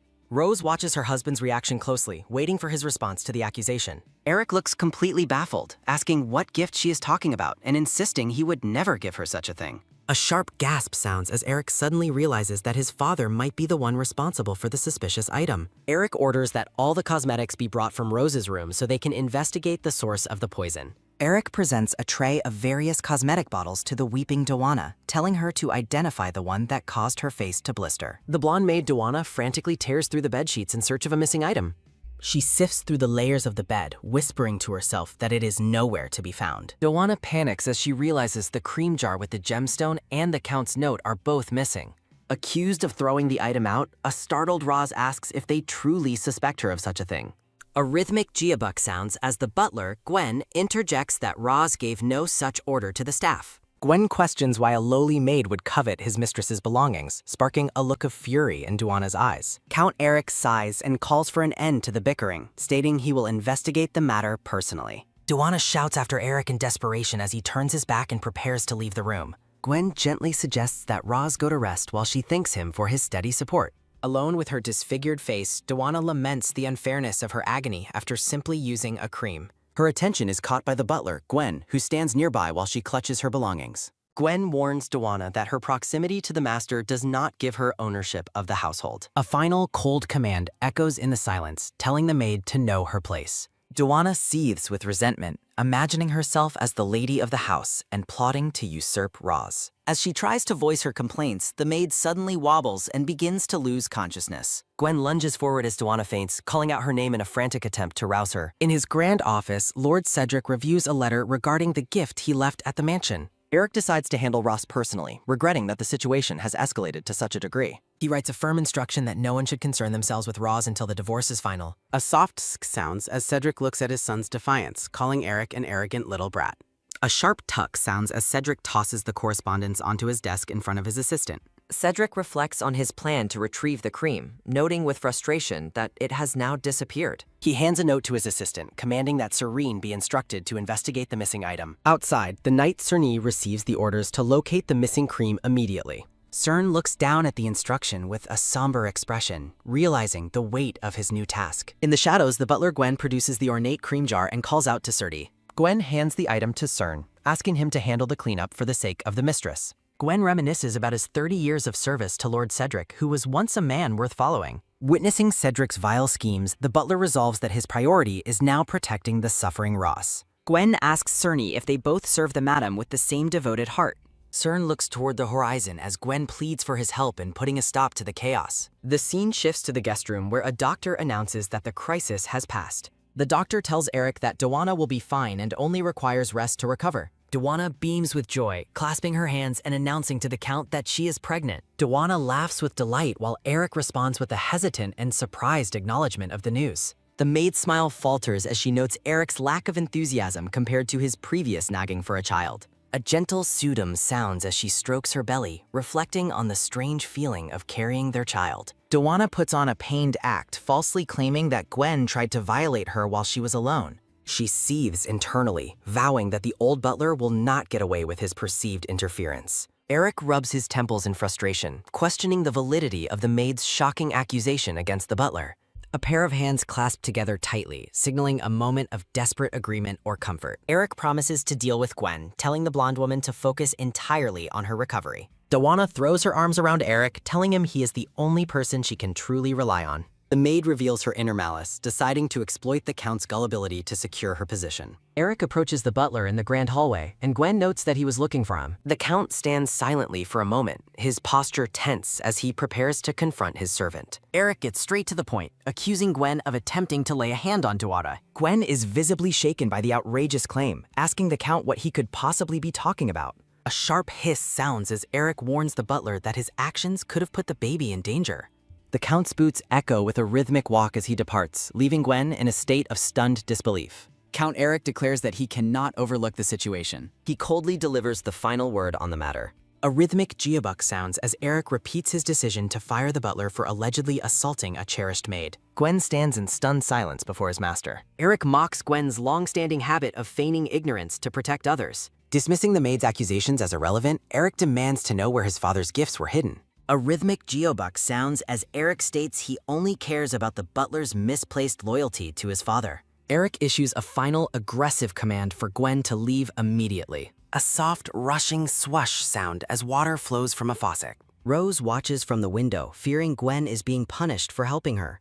A series of frantic taps sound as a maid rushes in with devastating news. Gwen leaves the mansion alone as the announcement of his dismissal echoes. Standing in the rain, Gwen reflects on how much the household has deteriorated over time. Gwen recalls a happier time when he vowed to protect his gentle young mistress. A quick splashing top sounds as someone runs through the rain. Gwen pauses, sensing a presence calling out to him from behind. A labored, heavy rasp sounds as Roze catches up to him without an umbrella. A sudden, firm snap sounds as Roze takes his hand and offers a tearful apology. Gwen reassures her that she has no reason to feel guilty for his departure. Roze realizes that Gwen has nowhere to go and resolves to help him. Roze makes a desperate plea for Gwen to stay by her side despite his dismissal. Gwen looks at her with utter confusion regarding her request. Roze excitedly reveals her secret plan for a new business venture. A tight, pained k sounds as Gwen doubts his own abilities to assist her. Roze recalls learning about Gwen's past heroic deeds for the previous Countess's family. She asks him to use his legendary skills once more to help her save her position. Gwen considers her words silently while the rain falls around them. A gentle, slow rustle sounds as Gwen reaches for her hand and acknowledges her offer. A soft paper-like busuruk sounds as the two share a quiet moment of mutual respect. Gwen provides an address where he can be found once she is ready to proceed. A bright, sudden whack sounds as Roze takes the note with a hopeful smile. Gwen tips his hat, telling her he expects to see her as a company president soon. Roze watches him depart while two figures watch them from a window high above. Count Eric and Dawana mock the dramatic farewell from the safety of their room. Dawana gloats over her success in manipulating Eric to remove Gwen from the house. A soft, lingering cook sounds as Dawana dismisses the matter and turns her attention to Eric. She pulls the Count closer, intent on continuing their intimate moment. A sweet, soft jock sounds as Dawana vows to never let Eric go. A quick, light tot sounds as Jane tends to the wet and shivering Roze. Jane asks for clarification regarding the head butler's sudden departure. A silent, reassuring Keodok sounds as Roze comforts her worried staff. The maids express their profound relief and gratitude to their mistress for her kindness. Roze requests Jane's presence for an important private conversation. Roze prepares to share a highly confidential plan with her most trusted maid. Roze explains her intention to involve Gwen in her secret business dealings with the Grand Duke. She instructs Jane to keep the arrangement a secret from everyone else for now. When Roze suggests telling CERN, Jane reacts with immediate and vocal disapproval. Roze questions why there is a sudden and strange tension between Jane and the Bae. A sudden, nervous twitch sounds as Jane's anxiety becomes physically apparent. Jane frantically denies any conflict despite her obvious and growing distress. A rhythmic tick-tock sounds as a knock at the door interrupts the pink-haired woman's attempt to explain the truth. A brown-haired maid enters the room to inform Roze that her bath has been prepared, leaving the mistress visibly surprised. The maid explains that Count Eric personally ordered the bath out of concern for her health, while Roze skeptically questions his sudden involvement. A soft shh sounds as steaming water fills the tub, while a narration note suggests there is more to the story than what is being said. Roz looks down at the flower petals floating in the water and a splashing salback sounds as she questions the unusual romantic gesture. A rushing squeak sounds as Eric suddenly leans over Roz from behind, asking with a smile if she enjoys the setup. A loud kya and a heavy chombyong sound as the scene erupts into a sudden splash of water. Startled and wet in the tub, Roze demands to know why the Count is present, while he dismissively questions why he shouldn't be. A sliding souk sounds as Eric begins to remove his robe, claiming he intends to provide comfort after the day's stressful events. Eric gestures to the red marks on his neck and chest, asking if Roze is unable to recognize his sincerity. A sharp heo sounds as Ross scoffs at his claim, pointing out that he was just with another woman moments ago. A sudden wook sounds as Roz is overcome by a wave of emotional nausea. Rose experiences a flash of the past where a man named Lee Do-hyun held another woman and forgot her without a second thought. A dripping juruk sounds as tears fall from Rose's eyes while she reflects on how Do-hyun was once her entire world. Eric pauses his advances, noting with a look of confusion that Roz has begun to cry. A heavy plock sounds as Roz splashes water at Eric and tells him to get away after he suggests they move to the bed. Roz seethes with rage, commanding him to keep his filthy body away from her since he just came from another woman. A splashing chwak sounds as Roz rejects him, while Eric asks if she ever truly considered them to be husband and wife. Roz stands her ground, stating he should never have approached her while still carrying the traces of his mistress. Eric turns away in frustration, muttering angrily about Roz's refusal to comply. A loud quang sounds as Eric slams the door shut, shouting that she will be the one to regret this and come crawling back. A dripping tuck sounds from Rose's wet hem as she laments why she is still crying over the past and thinking of Lee Do-hyun. Looking out at the grand hallway, Roz feels the house is suffocating her and resolves to break free from her circumstances. The scene shifts to the quiet interior of the mansion's service area. A voice asks why they should be the one to deliver a cup of tea to Roz. A brown-haired servant tells the blonde maid that it is her duty as the personal maid to the Count and Countess. A mocking ha sounds as the blonde maid, Dawana, places a hand on her stomach and reveals she is pregnant with the Count's child. An arrogant yusuk sounds as Dawana tells the shocked servant that the Count himself has confirmed the news. A sharp talk sounds as the maid is pushed against a wall by someone telling her she needs to know her place and value her life. The servant warns Dawana to imagine the consequences for her child if the Count and Countess were to have an heir of their own. A sudden umjil sounds as Dawana flinches when asked what she thinks will happen to her own position and child. A clattering quang sounds as a teacup is dropped onto a surface. A sudden bulsuk sounds as Dawana enters the bedroom and nags Roz for burdening others because she cannot take care of her own body. A weary huff sounds as Roz rubs her temples, exhausted by the maid's constant and disrespectful nagging. A rustling pulsyak sounds as Dawana sits on the bed, telling Roz that she must be careful now and other servants should handle the chores. Roz looks up from her tea and asks the maid if something specific is going on.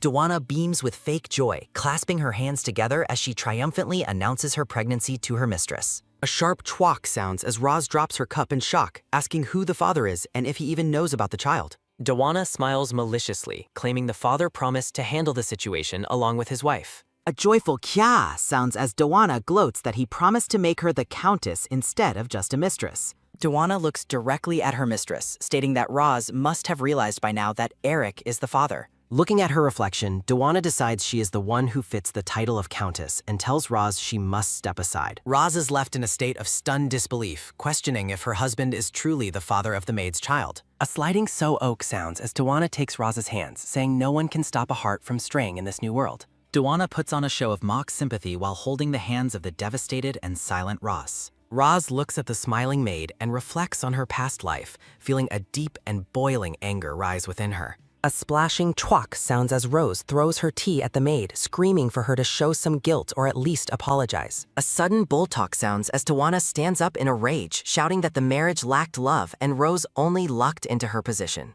A sharp jajak sounds as Roz delivers a powerful slap to Dawana's face. A trembling budel sounds as Dawana clutches her reddened cheek and glares at her mistress in pure, shocked resentment. Count Eric bursts into the room, demanding an explanation for the loud commotion. A tearful, wide-eyed gaze from the blonde maid. The maid desperately clings to Count Eric while calling out to him. The maid explains her version of the events, claiming she only wanted everyone to work together. She tearfully accuses the Countess of lashing out and striking her. Sitting on the bed, Roz mockingly congratulates Eric on finally achieving his desire to be a father. Count Eric comforts the maid while cruelly insulting Roz and blaming her for their past failures. Roz expresses horror at his heartless behavior toward his wife of 3 years. A heavy thud sounds as Roz throws a pillow and orders both of them to leave. Eric dodges the pillow and berates Roz for her lack of restraint and stepping out of line. Furious, Eric declares that they should proceed with a divorce immediately. He continues his insult, stating that her presence only brings disaster to the household. Roz internally celebrates that she successfully goaded her husband into initiating the divorce. Eric leads the maid away, telling her to ignore the other woman's behavior. The man's gaze hardens as he coldly agrees to the split.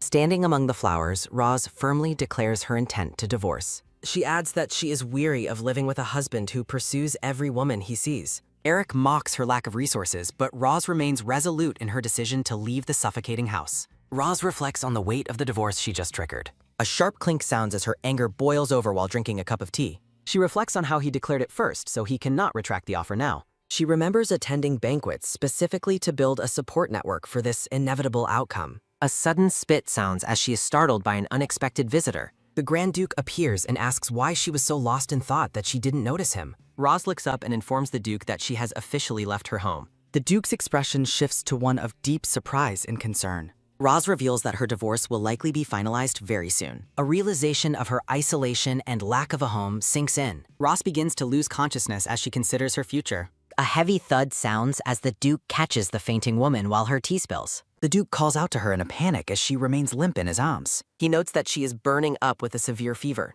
He worries about her reputation if he takes her to his own estate during the divorce. The Duke looks down with a determined and focused expression. He carries the unconscious woman and rushes toward a waiting carriage. He orders his men to transport her to her family residence right this instant. The scene shifts to the exterior of a grand mansion. A pink-haired woman with a bun tends to the roses in a quiet curtain. A close-up shows the peaceful and content expression of the gardener. The Duke and his guards arrive at the gate, causing a stir among the staff. The Duke carries the unconscious Roz through the entrance of the estate.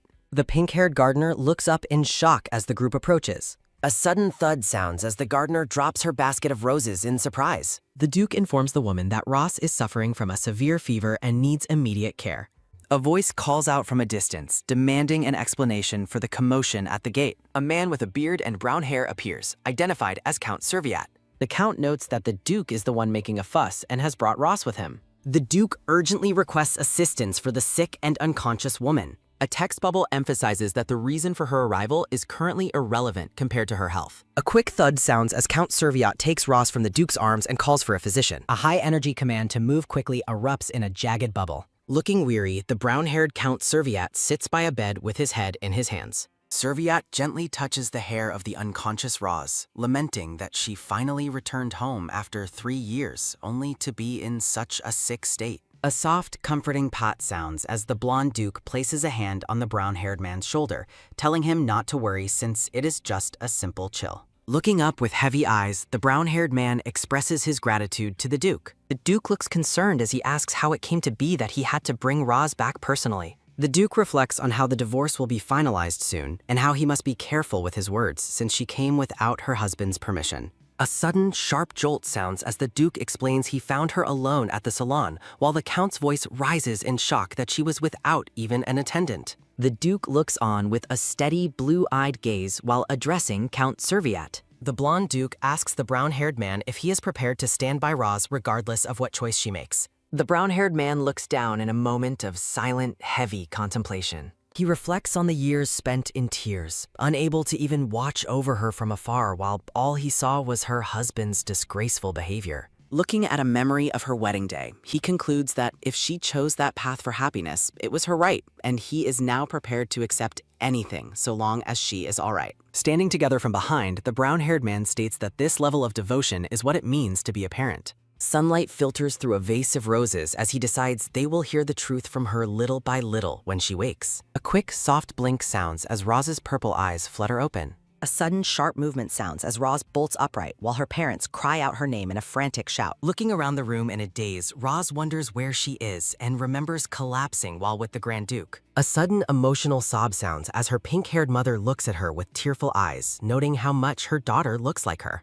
A sudden, warm embrace sounds as the mother clings to Roz, desperately asking what has happened to her. The narrative focus shifts to the sudden appearance of Roz's mother. Roz hugs her mother back, forcing a smile and claiming it is just a small issue with her husband because she does not want to make them worry. A series of heavy, rhythmic thuds sounds as Roz experiences a flash of her past life, remembering her parents' pleas for her to open up after her previous marriage failed. A soft, determined pull sounds as Roz clutches the bedsheets, resolving not to disappoint anyone again and insisting nothing serious is wrong. A sudden tight embrace sounds as both parents hold Roz close in the middle of the room. The warm embrace brings back memories of the parents she left behind in her past life as she slowly begins to unravel everything that occurred. Crying like a child, Roz is comforted by her mother, who tearfully asks for forgiveness for not noticing her suffering sooner. A sudden heavy creak sounds as a man in a dark uniform enters a grand hallway. The man asks if the conversation went well, and the blonde duke confirms that of course it did. A frantic shout echoes in a memory of the Duke carrying the unconscious Roz, while his man admits he was surprised to be taking her to a home she had been estranged from for 3 years. A light, dismissive shrug sounds as the duke smiles and asks what his man is talking about. Standing before a backdrop of roses, the duke asks if anyone truly believes her family would ever turn her away. The scene shifts to a grand study where a voice reacts with a loud shout of disbelief over the news of a divorce. A loud, arrogant laugh sounds as a dark-haired man in a blue vest gloats that Eric finally handled something quickly by filing the papers at the temple. Looking at the documents, the man wonders what another individual was doing that they failed to report such an important development. The nervous assistant admits there is a bit of a problem, causing the Count to turn his sharp gaze toward him. The assistant reveals that word is spreading among the servants that Count Eric has a child. A sudden angry crush sounds as the man's fist tightens around the paper, cursing Eric for causing such a mess on the eve of his divorce. A dark realization sinks in as the assistant reveals the child belongs to a maid named Dawana. A sudden loud bang sounds as the Count slams the table in a rage, demanding the maid be dragged before him at once. A sudden, messy splash sounds as ink spills while the Count fumes over the disgrace of a maid carrying the child. A sharp, frantic pace sounds as the Count laments how a proper match could have been found if they had just divorced quietly, while his assistant begs him to calm down. A sudden, heavy creak sounds as a red-haired woman enters, noting that the rumors have already spread too far to be contained. A sharp, rhythmic click sounds as the woman in red heels approaches, stating that it is too late to handle the gossip quietly. A soft, hushing sound comes from the red-haired woman as she tells the man he is getting far too worked up.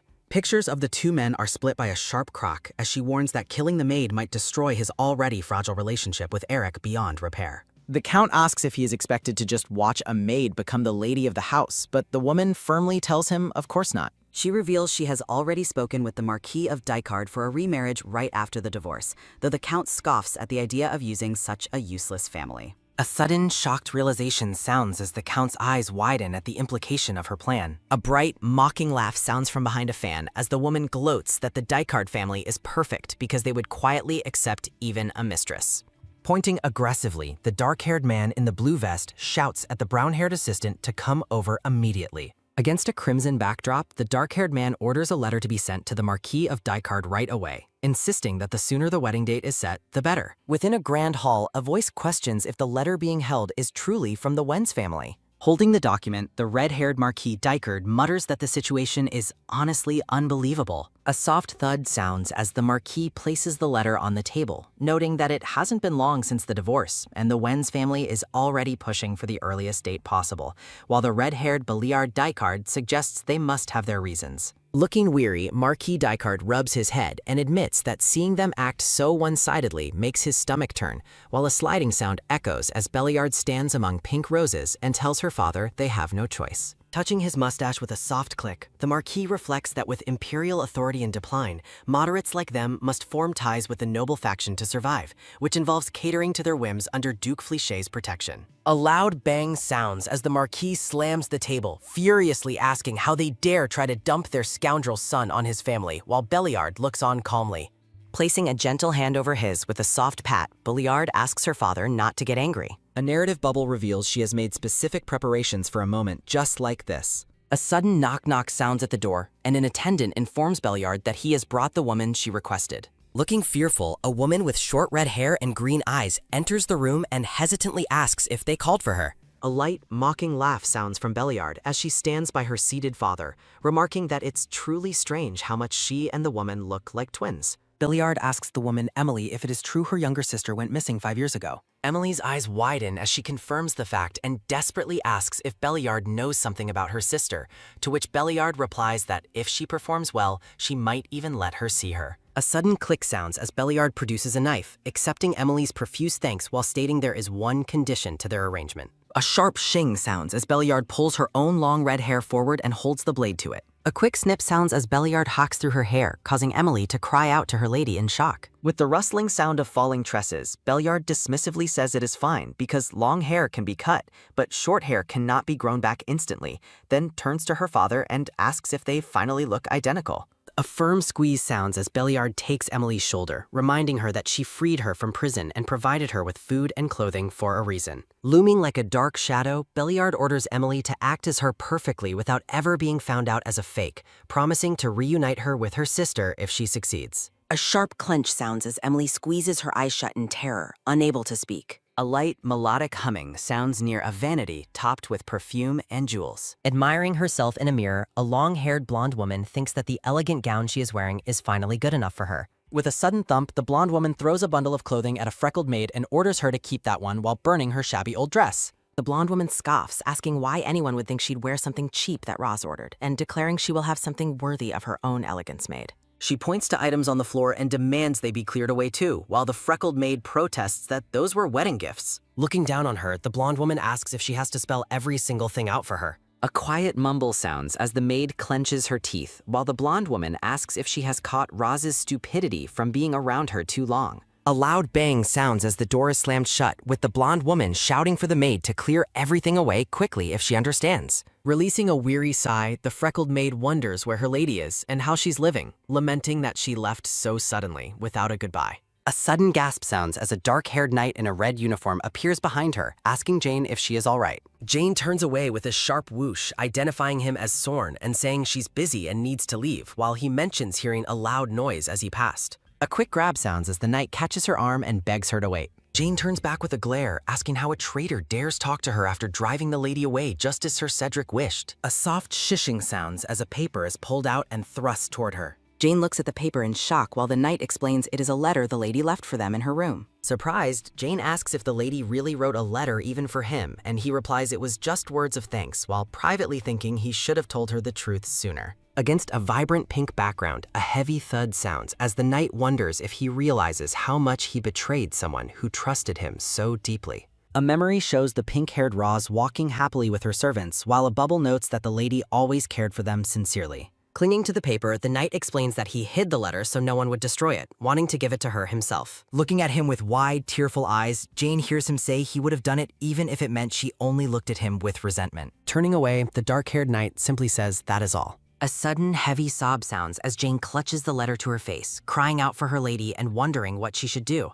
A quick tap-tap sounds from a hand resting on a table near jewelry and perfume. Lounging on a sofa, the blonde woman wonders where the maid has gone, complaining she's taking forever just to throw away clothes. A loud bang sounds as a door is kicked open, while the woman thinks to herself that she'll give the maid a proper scolding when she returns. Leaning forward with a sharp sliding sound, the blonde woman shouts, asking how long it takes to toss out one dress and demanding she move faster. She looks away with a bored expression, thinking it's such an easy job and yet it's taking so long. A red-haired woman in a purple dress holds a pipe as a sharp shing sounds, smirking as she identifies the person before her as the maid carrying her son's child. Doana, the blonde woman with a bandage on her cheek, stares in disbelief, wondering if the guest is actually Eric's mother. A sense of dread washes over Doana as she fears the visitor has come to cast her out of the house. A sharp thud sounds as a pipe is set aside, and the guest apologizes for the sudden, startling entrance. A soft, rhythmic click sounds as the red-haired woman in the purple dress pulls Doana into a warm, unexpected embrace. Wiping away a tear with a soft sniff, the red-haired woman laments that her foolish son never introduced them properly. Amidst a background of blooming roses, the red-haired woman asks for understanding, while Doana hesitantly accepts her as her new mother. Within the grand study, the red-haired woman formally declares her intention to offer a proper greeting. A sudden bow sounds as Doana introduces herself to the room, while the dark-haired Count Eric watches from the sofa with a skeptical gaze. A light, mocking laugh sounds as the red-haired woman tells Doana there is no need for such stiff formality between them. Releasing a heavy, weary sigh, Eric admits he cannot stand the sight of the two of them acting so close. Eric looks at his mother with sharp suspicion, demanding to know what kind of scheme she is plotting this time. The red-haired woman feigns offense, claiming she is merely thrilled about a grandchild, though Eric notes her lack of enthusiasm during Ross's pregnancy. Touching the bandage on Doana's face with a soft pat, the mother asks how her lovely face was injured and if she was in a fight. Doana leans away with a soft, mournful sniff, preparing to tell a deceitful story about how Roze treated her. In a falsified memory, Dawana portrays herself as a victim of a vengeful Roze, prompting a shocked reaction from Eric's mother. A sudden, sharp click sounds as the red-haired woman processes the news, her gaze hardening as she hears the names of Ross and Eric mentioned together. A soft, sliding rustle sounds as Dawana feigns distress, while the mother privately seethes over the maid's audacity in tricking her betters and manipulating her son. A sharp, rhythmic tap sounds as the mother turns to a man in a red vest, remarking that Roz was always strange and likely takes after her own mother. The man in the red vest rubs his chin with a soft scratch, agreeing that the woman was only skilled at manipulation and lacked any proper dignity. Eric and Dawana sit together as the man in the red vest advises them to ignore the past and focus solely on the upcoming wedding. A sudden, heavy thump sounds as Eric stands in shock, questioning why the wedding date is being set for just a few days away. The red-haired woman dismisses his concerns, insisting there is no reason for delay and emphasizing the need for a dress before Dawana's pregnancy becomes obvious. Dawana beams with excitement as she learns a designer has already been brought to take her measurements for a custom gown. Scratching his head with a frustrated rustle, Eric begins to regret his rash decisions as his mother prepares to depart. The red-haired woman waves goodbye, promising to see them again when it is time for the wedding ceremony. A sudden, loud bang sounds as the doors close, leaving Dawana to exclaim in delight over her perceived good fortune. Clasping her hands together, Dawana gloats about how much Eric's mother seems to have taken a liking to her. A soft, clinging rustle sounds as Dawana takes Eric's arm, boasting that she has captured the hearts of both the son and the mother. Eric shrugs off her excitement with a bored expression, coldly stating that weddings are not nearly as important as people believe. Looking at a portrait of Roz and Eric, Dawana's expression sours as she suggests they should immediately remove the old wedding portraits from the hall. A soft, dismissive pat sounds as Eric tells her there is no need to rush, promising to handle the matter of the portraits himself. A sharp, rhythmic click sounds as Dawana storms off, privately fuming over Eric's lukewarm attitude and his refusal to remove the reminders of his ex-wife. Dawana is suddenly interrupted by a voice addressing the Count, momentarily breaking her train of angry thought. A woman named Mona introduces herself as the chief designer, standing beside a white gown on a mannequin. Mona explains that she has been commissioned by Lady Tercia to prepare the wedding attire for the couple. Inspecting the dress with a soft rustle, Dawana rudely remarks that the design looks far too plain for someone of a chief designer's status. Dawana demands a more dazzling gown, arrogantly reminding the designer that she is meant to be the star of the ceremony. A sharp tearing sound reflects the designer's internal fury as she wonders how a lowly maid dares to lecture her on fashion. A narrative bubble emphasizes Dawana's belief that a wedding should be as excessive and grand as possible. Framed by flowers, Dawana orders the designer to create the most splendid and glittering gown imaginable. A cold, triumphant smirk crosses Dawana's face as she declares that her gown must be incomparable to anything Eric's ex-wife ever wore. The scene shifts to the Serviette estate a few days later, where a quiet murmur questions what has been brought back to the house. Walking down the hall, Roz asks what is happening so early in the morning that has everyone so worked up. A man with a beard explains that he felt compelled to accept an invitation because the atmosphere among the staff was so incredibly awkward. Ross notices him hiding something and realizes he has no intention of telling her what he is actually holding. Catching a glimpse of the document, Ross's heart sinks as she recognizes the crest belonging to Eric's wedding invitation. A sharp, rhythmic click sounds as Roz turns to leave, stoically claiming she already knew about the remarriage and is perfectly fine. A sudden, quick grab sounds as a hand reaches out to take the invitation, demanding a moment to see it properly. A soft, rustling flip sounds as Roz reads the paper, surprised by the rushed timing and concluding it must be due to Dawana's pregnancy. A sudden, sharp gasp sounds as Roz's eyes widen in shock at an unexpected detail revealed within the invitation. Staring at the invitation, Ross is stunned to realize that the bride's name is not Dawana. Within the grand study, a voice asks if the wedding is proceeding without any complications. Fanning herself with an elegant flourish, the red-haired woman confirms she has handled every detail herself. A sudden, urgent tap-tap-tap sounds as a servant interrupts Cedric and the red-haired woman with news of a disaster. The eye-patch-wearing man explains that Sir Cern has been asking questions about a successor for Lord Gwen. Stunned by the claim, the eye-patch-wearing man demands to know the meaning of such nonsense. Eric enters the room and stoically admits that he was the one who personally expelled Gwen from the household. A loud bang sounds as a cane strikes the floor, while Cedric rages at Eric for casting out a loyal servant. Cedric demands his son be brought to him immediately, only for Eric to question why he is being summoned yet again. A narrative bubble reflects on the 3 years that have passed since the title was handed over to Eric. Pointing an accusing finger, Cedric shouts that Eric has not once satisfied him during his time as the head of the family.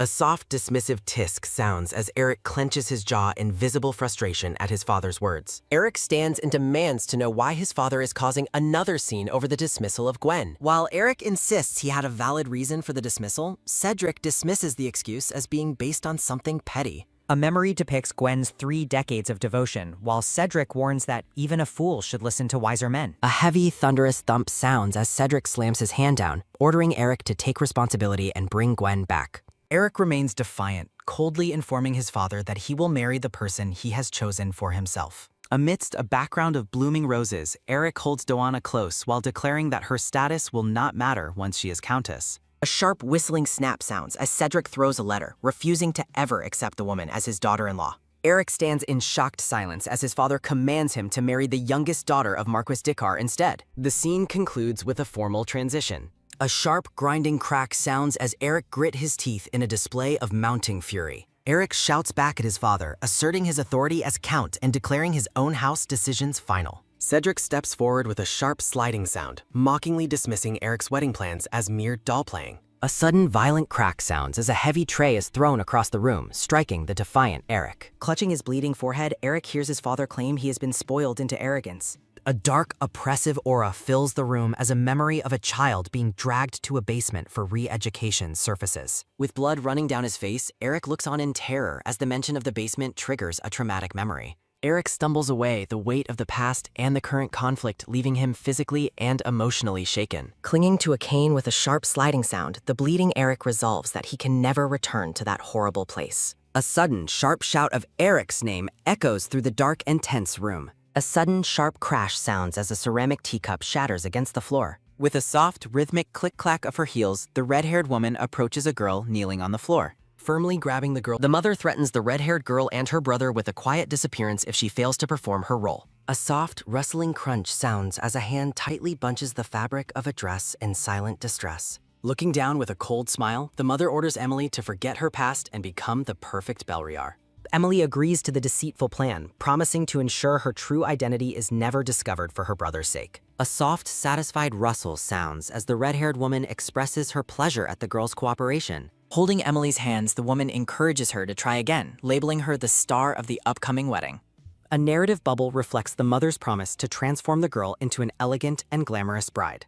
The scene shifts to the grand residence of Duke Artiem as a new day begins. A soft, rustling thud sounds as Roze sets the wedding invitation down on the table before the Grand Duke. Sitting on the sofa, Roze clarifies that she is not asking for the wedding to be stopped. The blonde Grand Duke watches her closely, questioning if this sudden invitation is truly thanks to her. A soft, rhythmic tap sounds as Roze points to the name Belriar, noting how unfamiliar it is to her. Roze explains that she came to see if the Duke knew anything about the woman mentioned in the letter. Leaning back with a thoughtful expression, the Grand Duke notes that the woman is said to be the Marquis's beloved daughter. Surprised by the lack of information, Roze asks if that is truly all he knows about the mysterious bride. The Duke explains that the lady has been kept hidden from the public, only attending small gatherings. Feeling that something is amiss, Roze decides she must investigate the situation for herself. A soft, firm press sounds as Roze grips the sofa in deep thought. The blonde Grand Duke leans in with a knowing smile. The Grand Duke suggests she might have a hidden motive for her visit. A sudden, sharp snap sounds as Roze gasps, catching on to his playful implication. Sitting side by side, a comfortable silence settles between the two.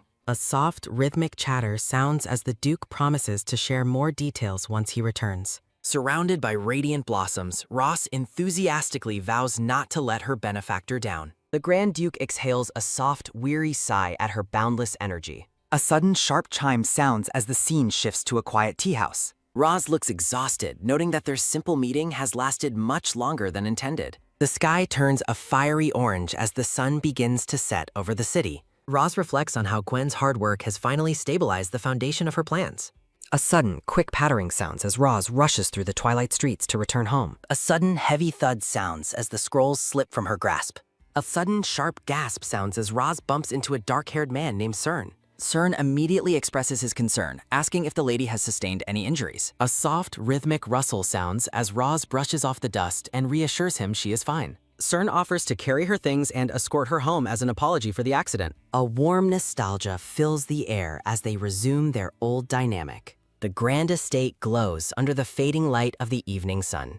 Walking together, Cern admits he was surprised by her warm welcome after her sudden departure. Roz sheepishly apologizes for leaving under such grim circumstances. A sudden, sharp flinch sounds as Roz asks if Cern and Jane are still doing well. Cern worries that Roz still doesn't know he is currently working for Cedric. Looking away, Cern confesses that he has made a mistake regarding Jane. Cern explains that he is patiently waiting for Jane to be ready to see him again. Roz questions if simply waiting is the best approach for his situation. A sudden, sharp tap sounds as Roz tries to lift his spirits with an encouraging pat. A soft, appreciative nod sounds as Cern acknowledges her genuine kindness. A sudden, sharp startle sounds as Cern mentions his plan to see Jane at Eric's wedding. Roz clarifies that she is completely indifferent toward her ex-husband's remarriage. A feeling of relief washes over her as she moves on from the past.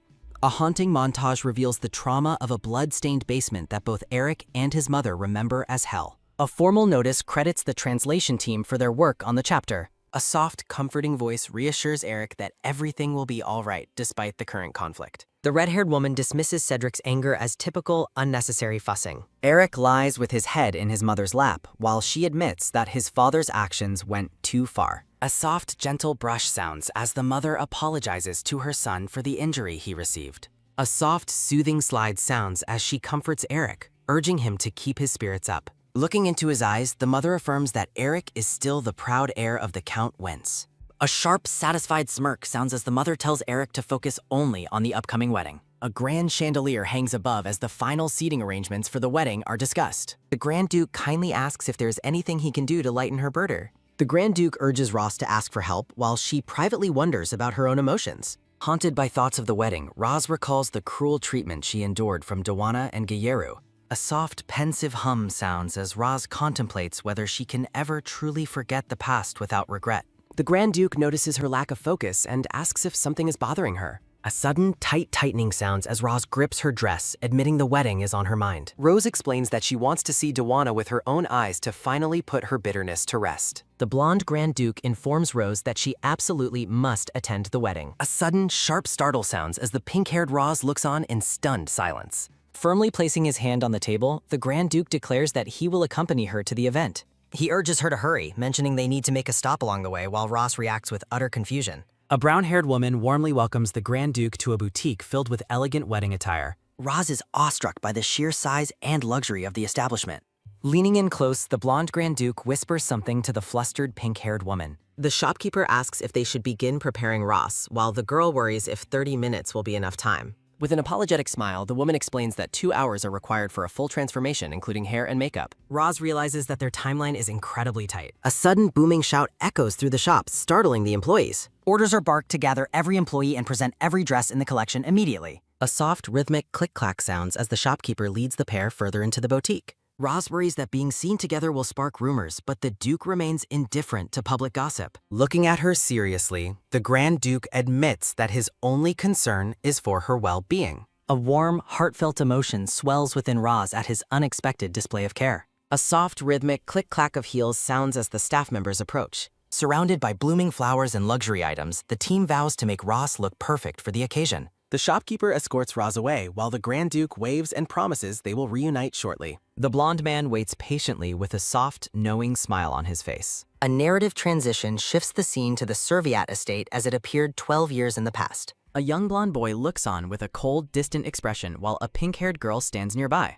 The boy tells the young Rose to stop following him, but she stubbornly refuses to leave his side. A soft, quick pattering sounds as the girl follows him, while he warns her that her reputation will suffer if they stay together. A soft, gentle tap sounds as the young girl places a flower crown on his head, stating that she doesn't mind the rumors. She smiles brightly, explaining that her only wish is for him to never feel lonely again. The memory fades, focusing on the detail of the man's formal shoulder epaulette. Back in the present, the shopkeeper gasps in genuine delight at the result of their work. Dressed in a magnificent formal suit and surrounded by white roses, the Grand Duke thanks the staff for their efforts. The staff member informs him that the lady is finally ready to be seen. A soft, sweeping slide sounds as the heavy red curtain is pulled aside. The Grand Duke is momentarily breathless as the pink-haired Roz is revealed in a stunning, pearl-encrusted gown. The scene shifts to the grand wedding venue as a carriage pulled by 4 black horses arrives amidst a crowd of nobles. 2 women gossip, noting that this wedding is far more grand than the Count's first marriage. A sudden, rhythmic chatter sounds as one of the women notices a distinguished guest arriving. The crowd is shocked to see Grand Duke RTM, noting that he has brought a companion with him. A soft, rhythmic click-clack sounds as a woman in a white dress steps down from the carriage. Ross Serviat makes a radiant entrance on the arm of the Grand Duke, stunning the onlookers. A sudden, sharp murmur ripples through the guests as they recognize the Count's former wife attending with his rival. Inside, a blonde woman is being dressed by her maid while reflecting on how this news will shock high society. A sudden, sharp snap sounds as a pearl necklace breaks, scattering beads across the floor. Frustrated, the blonde woman rants about being made to look like a fool by someone she trusted. Hearing a noise, she spins around and demands to know who has entered the room. A soft, rhythmic click-clack sounds as Roz and the Grand Duke enter, with Roz coolly stating she was invited. The blonde woman mockingly asks where Ross found an invitation and if she is regretting the divorce. Rose remains composed as the other woman asks if she came to try and rekindle old feelings. Rose holds out a sealed letter while the blonde woman questions her true motives for being there. A sudden, sharp snap sounds as the blonde woman grabs the letter, demanding to know what it is. The blonde woman recoils in shock as a dark, oppressive aura fills the room. Shouting in a fit of rage, the blonde woman accuses Roz of pulling a cruel prank on her wedding day as the papers fall. The blonde woman mocks Roz for hiring escorts and bringing what she believes is a fake wedding invitation. Roz calmly suggests that the blonde woman should visit the actual bride's waiting room to see the truth for herself. The blonde woman is left in stunned silence by the suggestion. Scattered jewelry and papers highlight the narrative's criticism of the blonde woman's cheap appearance. The narration questions why the bride was left with so few attendants. Shouting for them to move, the blonde woman tries to force her way past the pair. Panic sets in as the blonde woman desperately calls for knock. She suddenly freezes in her tracks. A soft, rhythmic shh sounds as a red-haired woman in a grand wedding dress is revealed standing with Eric. The blonde woman is horrified to realize Ross might have been telling the truth. The red-haired bride calmly inquires about the source of the noise. A sudden, tightening sounds as the blonde woman's world crumbles, being reduced to a mere temporary associate. Memories reveal how the red-haired woman supposedly gained the approval of the Count's previous wife. The red-haired bride looms over the collapsed woman, noting her new, heavy responsibilities as the house's mistress. A soft, rhythmic click-clack sounds as the scene shifts through the grand hall. Narrative text dismisses the situation as a blatant lie. The blonde woman clings to her denial, certain Eric is unaware of the bride switch. The narrative mocks her belief in a love that was never real. Grand Duke Artyom points out that Eric is a man who easily abandons those closest to him. In a fit of rage, the blonde woman demands the lowly interlopers be silent. Eric arrives on the scene, catching the blonde woman's attention immediately. Roz stares back at him with cold indifference. The blonde woman immediately plays the victim, accusing the others of insulting her in front of Eric. Ignoring the blonde woman, Eric compliments Ross on her impressive appearance. Eric leans in close, admitting that this look is exactly what he prefers. Eric touches her hair, musing that they might still be married if she had always looked this way. Roz mentally scoffs at his arrogance, wondering if he really thinks she still cares. Grand Duke Artyom steps in, telling Eric his behavior is repulsive and misplaced. Eric dismissively claims he is merely greeting his former wife. Artyom retorts that any unwanted attention is nothing more than an insult. Firmly standing his ground, the blonde Grand Duke warns Eric that Roz is not his plaything. Doana continues her accusations, begging Eric to see through what she claims are Roz's lies. Eric turns a cold shoulder to Doana, stating the choice of bride was always consistent. Shocked by the betrayal, Doana asks how he could do such a thing. A sudden, sharp grab sounds as Doana desperately brings up the matter of their child. Eric remains focused on the child's utility as a rightful heir to his house. A sudden, sharp slap sounds as Eric forces her hand away, telling her to control herself. Eric cruelly reminds her that she was never a candidate for marriage regardless of the child. Doana is speechless as Grand Duke Artyom tells her to stop. Eric casts a sideways glance toward Pethers. The Grand Duke secretly plots to isolate Ross from this chaotic scene. Eric lets out a tense, awkward cough. Eric suggests they move to a more private location to discuss things properly. Eric insists on speaking with Roz alone, wanting to return to their old dynamic. A sudden, sharp squeeze sounds as Ross grips Artyom's sleeve, rejecting Eric's proposal. Roz tells Eric directly that she never wants to see either of them again. A sudden, quick pattering sounds as they walk away, leaving a desperate Eric behind. A sudden, sharp gasp sounds as Doana refuses to let Eric go until she has answers. A soft, rhythmic click-clack sounds as Roz and the Duke depart the hall. The Grand Duke gently asks if Roz is content with leaving the situation as it is. Roz finds the forced apology meaningless, leading Jane to ask if she's doing okay. In their small forms, the Grand Duke finds being called lowly a novel experience, while Roz pouts nearby. When the Grand Duke asks if she feels relieved, Roz admits that the moment wasn't as satisfying as she expected. Roz reflects on how Eric and Doana have remained consistently bothersome throughout their history. She wishes they would simply stay together and leave everyone else alone. The priest continues the ceremony, announcing that Count Wentz will take Lady Belliart as his wife. Eric stands silently at the altar with his new red-haired bride, Lady Belliart. Lady Belliart calls out Eric's name, prompting a pause in the ceremony. The guests begin to whisper, confused by Eric's sudden lack of response. The Marquis expresses his frustration, believing it would have been a disaster to let the Count marry into their family. Duana's family panics, demanding Eric answer the priest and finish the vows. Eric remains in a daze, unable to understand the sudden and drastic change in Roze's behavior. Eric recalls how Roze was once eager to please him, wondering how she transformed in an instant. He concludes that the Grand Duke must have lured Roze away from him. A sudden, sharp squeeze sounds as Lady Belliart grips Eric's arm to refocus him. Lady Belliart reminds him that this marriage is an extremely important matter for both of them. The couple stands together, though the tension between them is evident to everyone watching. Eric finally utters his vows, swearing his commitment before the witnesses. The scene shifts to the grand exterior of the estate as a new day begins. Lady Belliart, now the mistress of the house, walks through the grounds with a stern expression. She sighs with relief, considering the wedding a success despite the initial mess. A soft, rhythmic click-clock sounds as she notes that the household hasn't noticed anything unusual yet. She enters a room to find Duana and Eric together, interrupting their private moment. Duana cheerfully announces her plan to join the honeymoon trip, addressing Lady Belliart as her sister. Jane explains to Roze how Duana invited herself on the trip because of her pregnancy. Roze is completely dumbfounded by the sheer audacity of Duana's request. Jane confirms that the trio ended up departing for the south together in a single carriage. Roze reflects on the trio situation, thinking about how incredibly shameless Eric's mistress has become.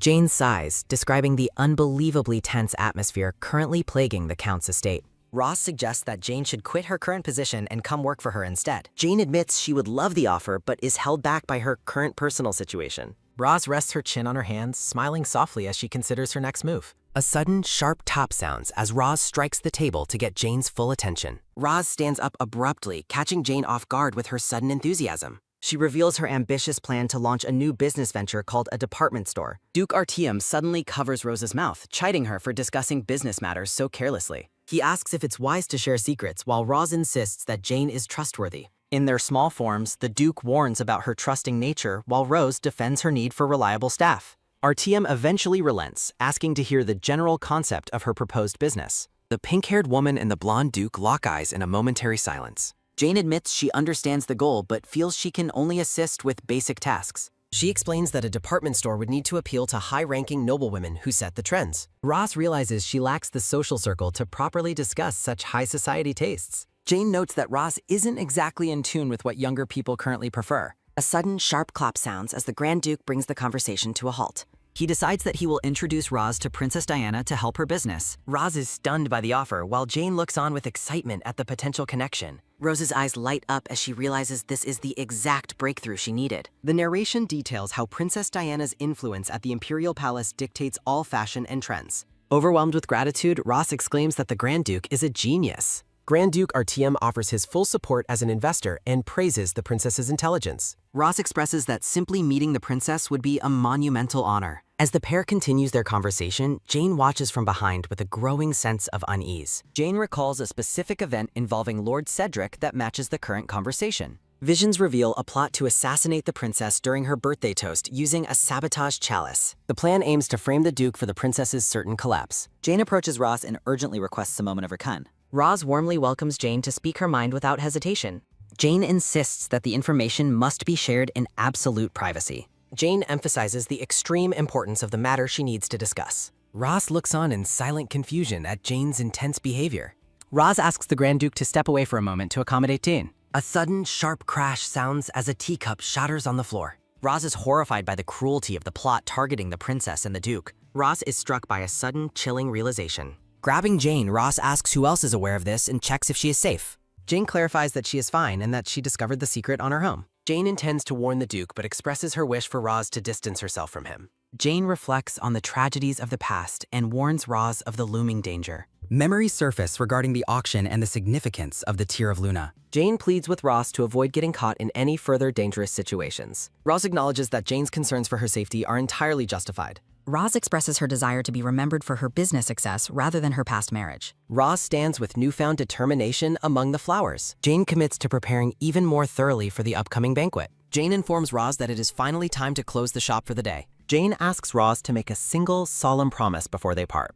Jane vows to stand by Roze regardless of the decision she makes. Jane prays for Rose's safe return and promises to wait for her. A soft, rhythmic click-clack sounds as Jane walks alone, reflecting on her deep bond with Roze. A soft, rhythmic click-clack sounds as Jane asks for a promise in return. Lord Sorn warns Jane that their knowledge must remain a complete secret. Cern insists that no one can ever find out that Jane knows the truth. A sudden sharp grab sounds as a hand covers Jane's mouth from behind. Jane's hat falls to the ground as a silent prayer is made for her safety. The scene shifts as the night grows quiet and dark. A soft, rhythmic shh sounds as Serene tells Jane to remain silent. Jane struggles against the hold and finally breaks free. Jane angrily asks Cerny if he has lost his mind. Jane scolds both Cerny and herself for their collective carelessness. Jane calls Lord Cern a coward for his ongoing behavior. Jane challenges him to change his ways and stop hiding in the shadows of his mistakes. Cern is moved to tears by the weight of Jane's words. Cern looks at Jane and admits that she is entirely correct. Cern reflects on his past mistakes and his blind obedience to Lord Cedric's orders. Cern attempts to explain his motivations despite his deep regret. Cern confesses that his actions were driven by a fear of losing his remaining family. Memories shift to over 10 years ago as a child calls for his mother. A younger Serene celebrates a small victory with a joyful shout. Young Cern brings a bouquet of flowers to his mother's bedside. In a past memory, Lord Cern reflects on a time when his mother's presence brought him happiness despite their poverty, before a sudden, sharp coughing sound signals the start of her tragic decline. He recalls the terror of being left alone as the day he dreaded finally arrived. A soft, rhythmic pattering sounds as the boy kneels beside his mother's covered body in the rain, lamenting that his prayers went unanswered. The soft, rhythmic splash sounds as a man approaches the grieving boy in the cemetery. The man in the top hat stares down at him, questioning if he is indeed Rebecca's child. Looking at the boy, the man admits that he initially doubted the letter, but now sees an undeniable resemblance to the boy's mother. Cerne admits that despite the man's late arrival, he viewed his father as his final hope for survival. When the man turns to leave, the boy desperately pleads for him to stay. A sudden sharp grab sounds as Cern clings to the man, swearing he will do anything as long as he isn't abandoned.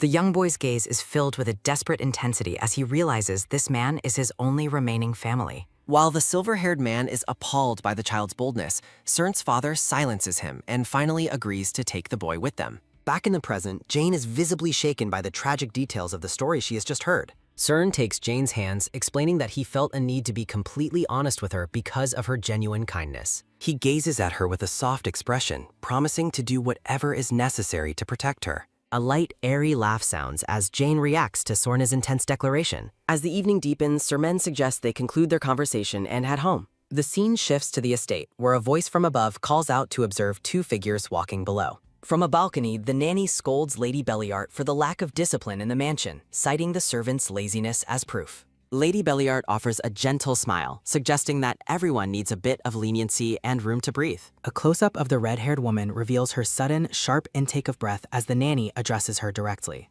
The nanny warns that the servants' behavior is a direct reflection of their lack of respect for her authority. She forces Lady Belliart to reflect on the fact that the Count has not sought her out once since their wedding. Lady Belliart looks down at her hands, acknowledging that Duana's constant interference has ruined every chance she had. The nanny explains that the servants are the first to notice the true hierarchy within the household. She asserts that the Count's lack of affection for her brings shame upon both her family and her status as the mistress of the house. Distressed, Lady Belliart insists that she is genuinely trying her hardest to manage the situation. The nanny remains skeptical, noting how Duana continues to disrupt the order of the estate. She suggests that they must firmly establish the hierarchy, even if it requires involving the Marquis to resolve the issue permanently. Terrified by the implication, Lady Belliart begs to avoid any talk of violence while promising to do her best. The nanny relents for the moment, but leans in to give one final, stern piece of advice. She warns that Lady Belliart must harden her heart if she ever hopes to see her younger sister again.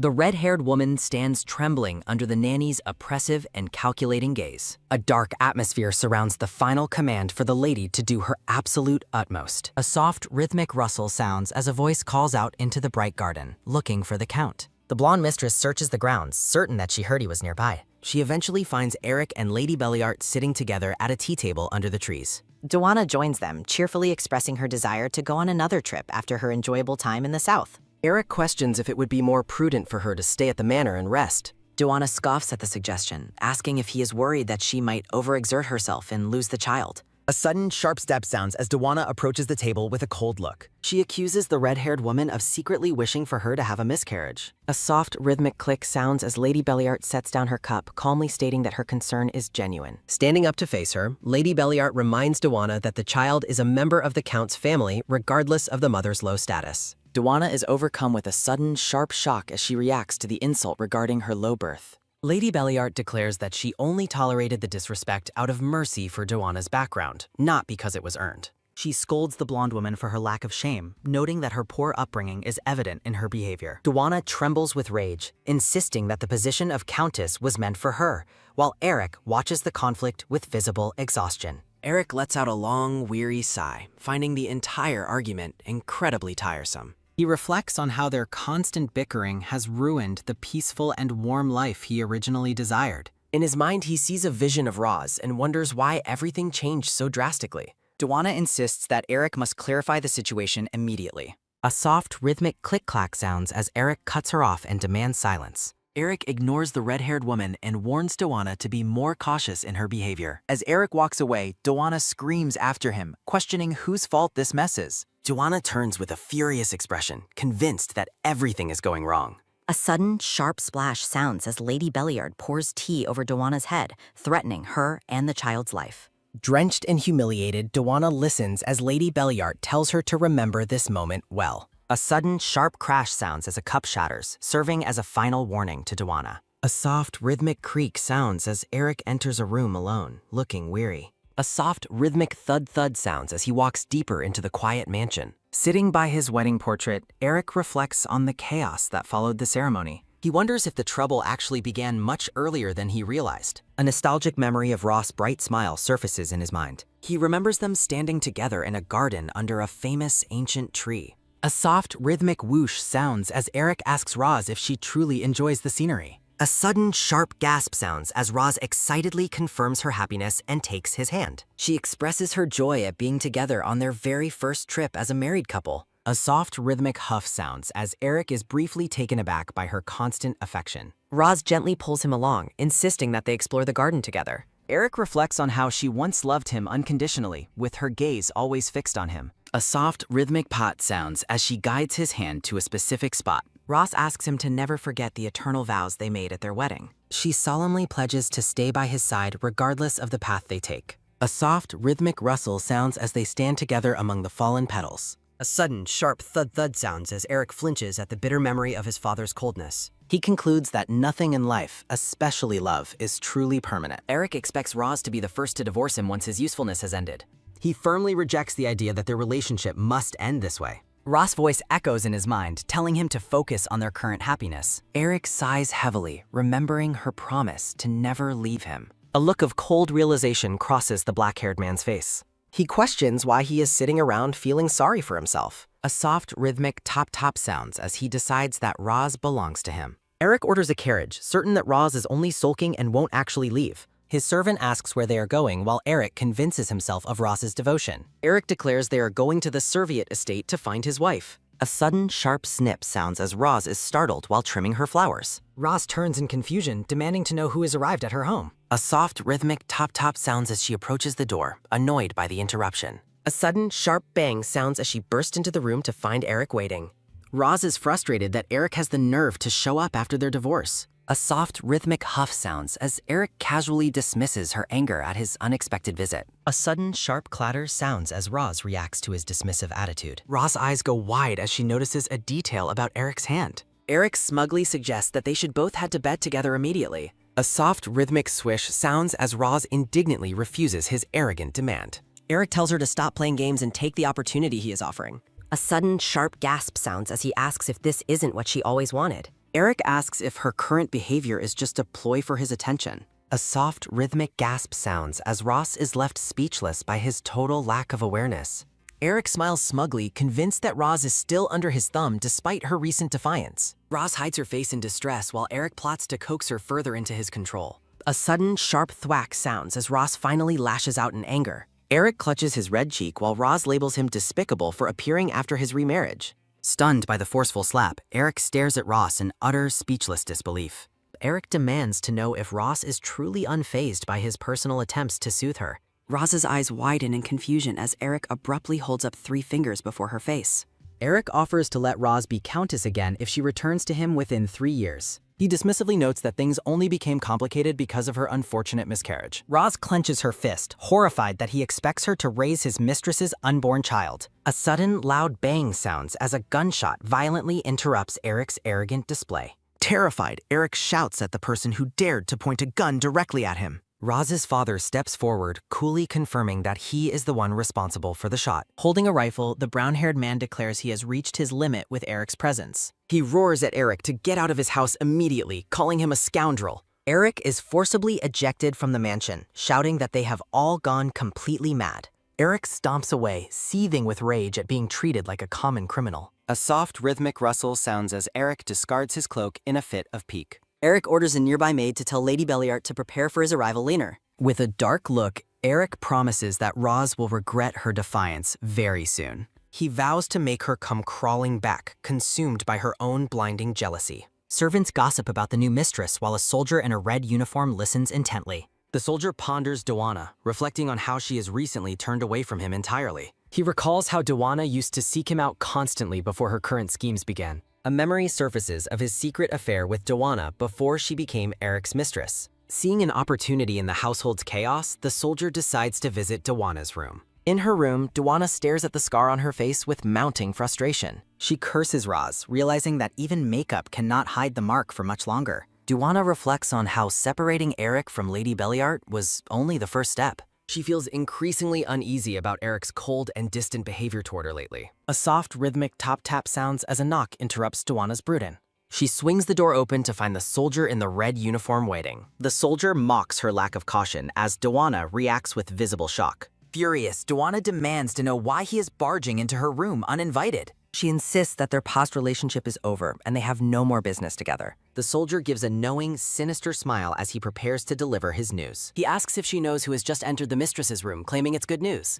A sudden, sharp gasp sounds as Dawana realizes the implication of the soldier's words. Diana envisions Eric with Lady Belliart, seething that the mistress seduced him so fast. Dawana tries to rush out, but the soldier restrains her, telling her to stay calm.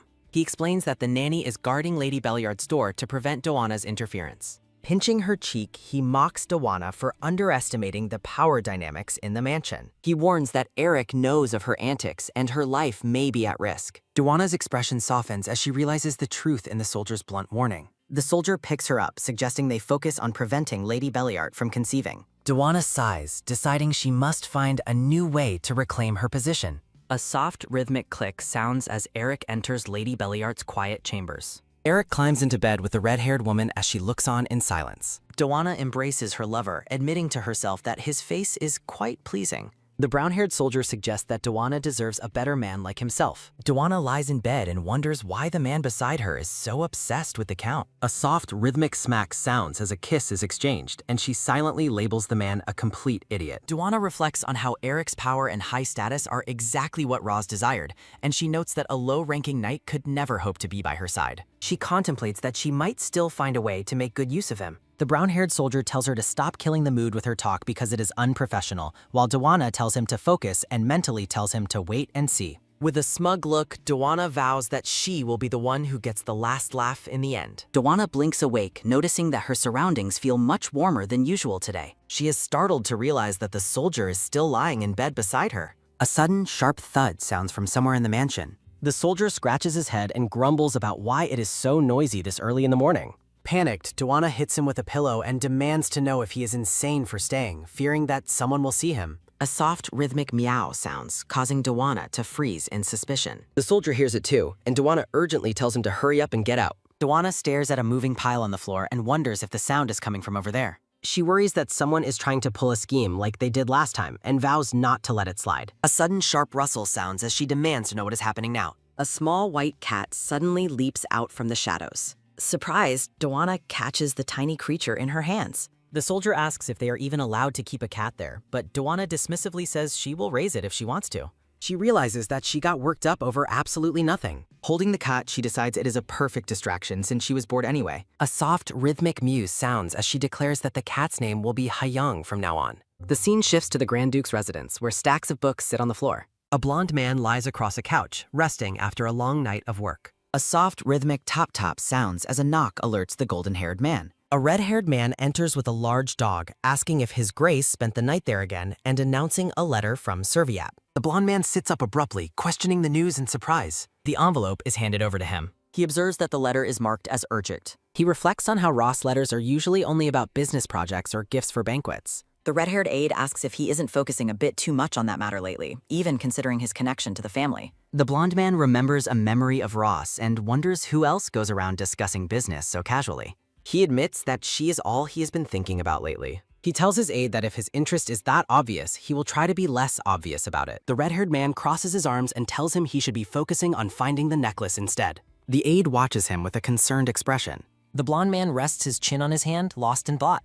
A sudden, sharp crunch sounds as he crumples the paper, noting that it cannot be helped. A soft, rhythmic thud sounds as he drops the paper to the floor. The aide suggests that they should perhaps increase the number of people searching for the item. The blonde man explains that the Tear of Luna is a gem that can tame demonic beasts and warns that rumors of them searching for it would cause a major problem. He knows that countless people would rush to claim the gem if they knew why he was obsessed with it. He orders the aide to direct more people toward the Felice side, suspecting the demonic beast at the banquet is connected to the gem. He sits back and pets his dog while considering his next steps. He realizes the letter is actually from Count Serviat and wonders why he is reaching out all of a sudden. A knowing smile appears on his face as he reads. He tells Naran to go and prepare a guest room immediately. A sudden, sharp clatter sounds as a glass is slammed onto the table. Roz's father rages that he should have beaten the man half to death for how he treated their precious daughter, while the pink-haired woman tries to calm him. Roz reflects on how she was so preoccupied that she didn't even think about Eric before this happened. Damon looks troubled while the pink-haired mother stands beside him, observing his expression as he notes that she seems troubled.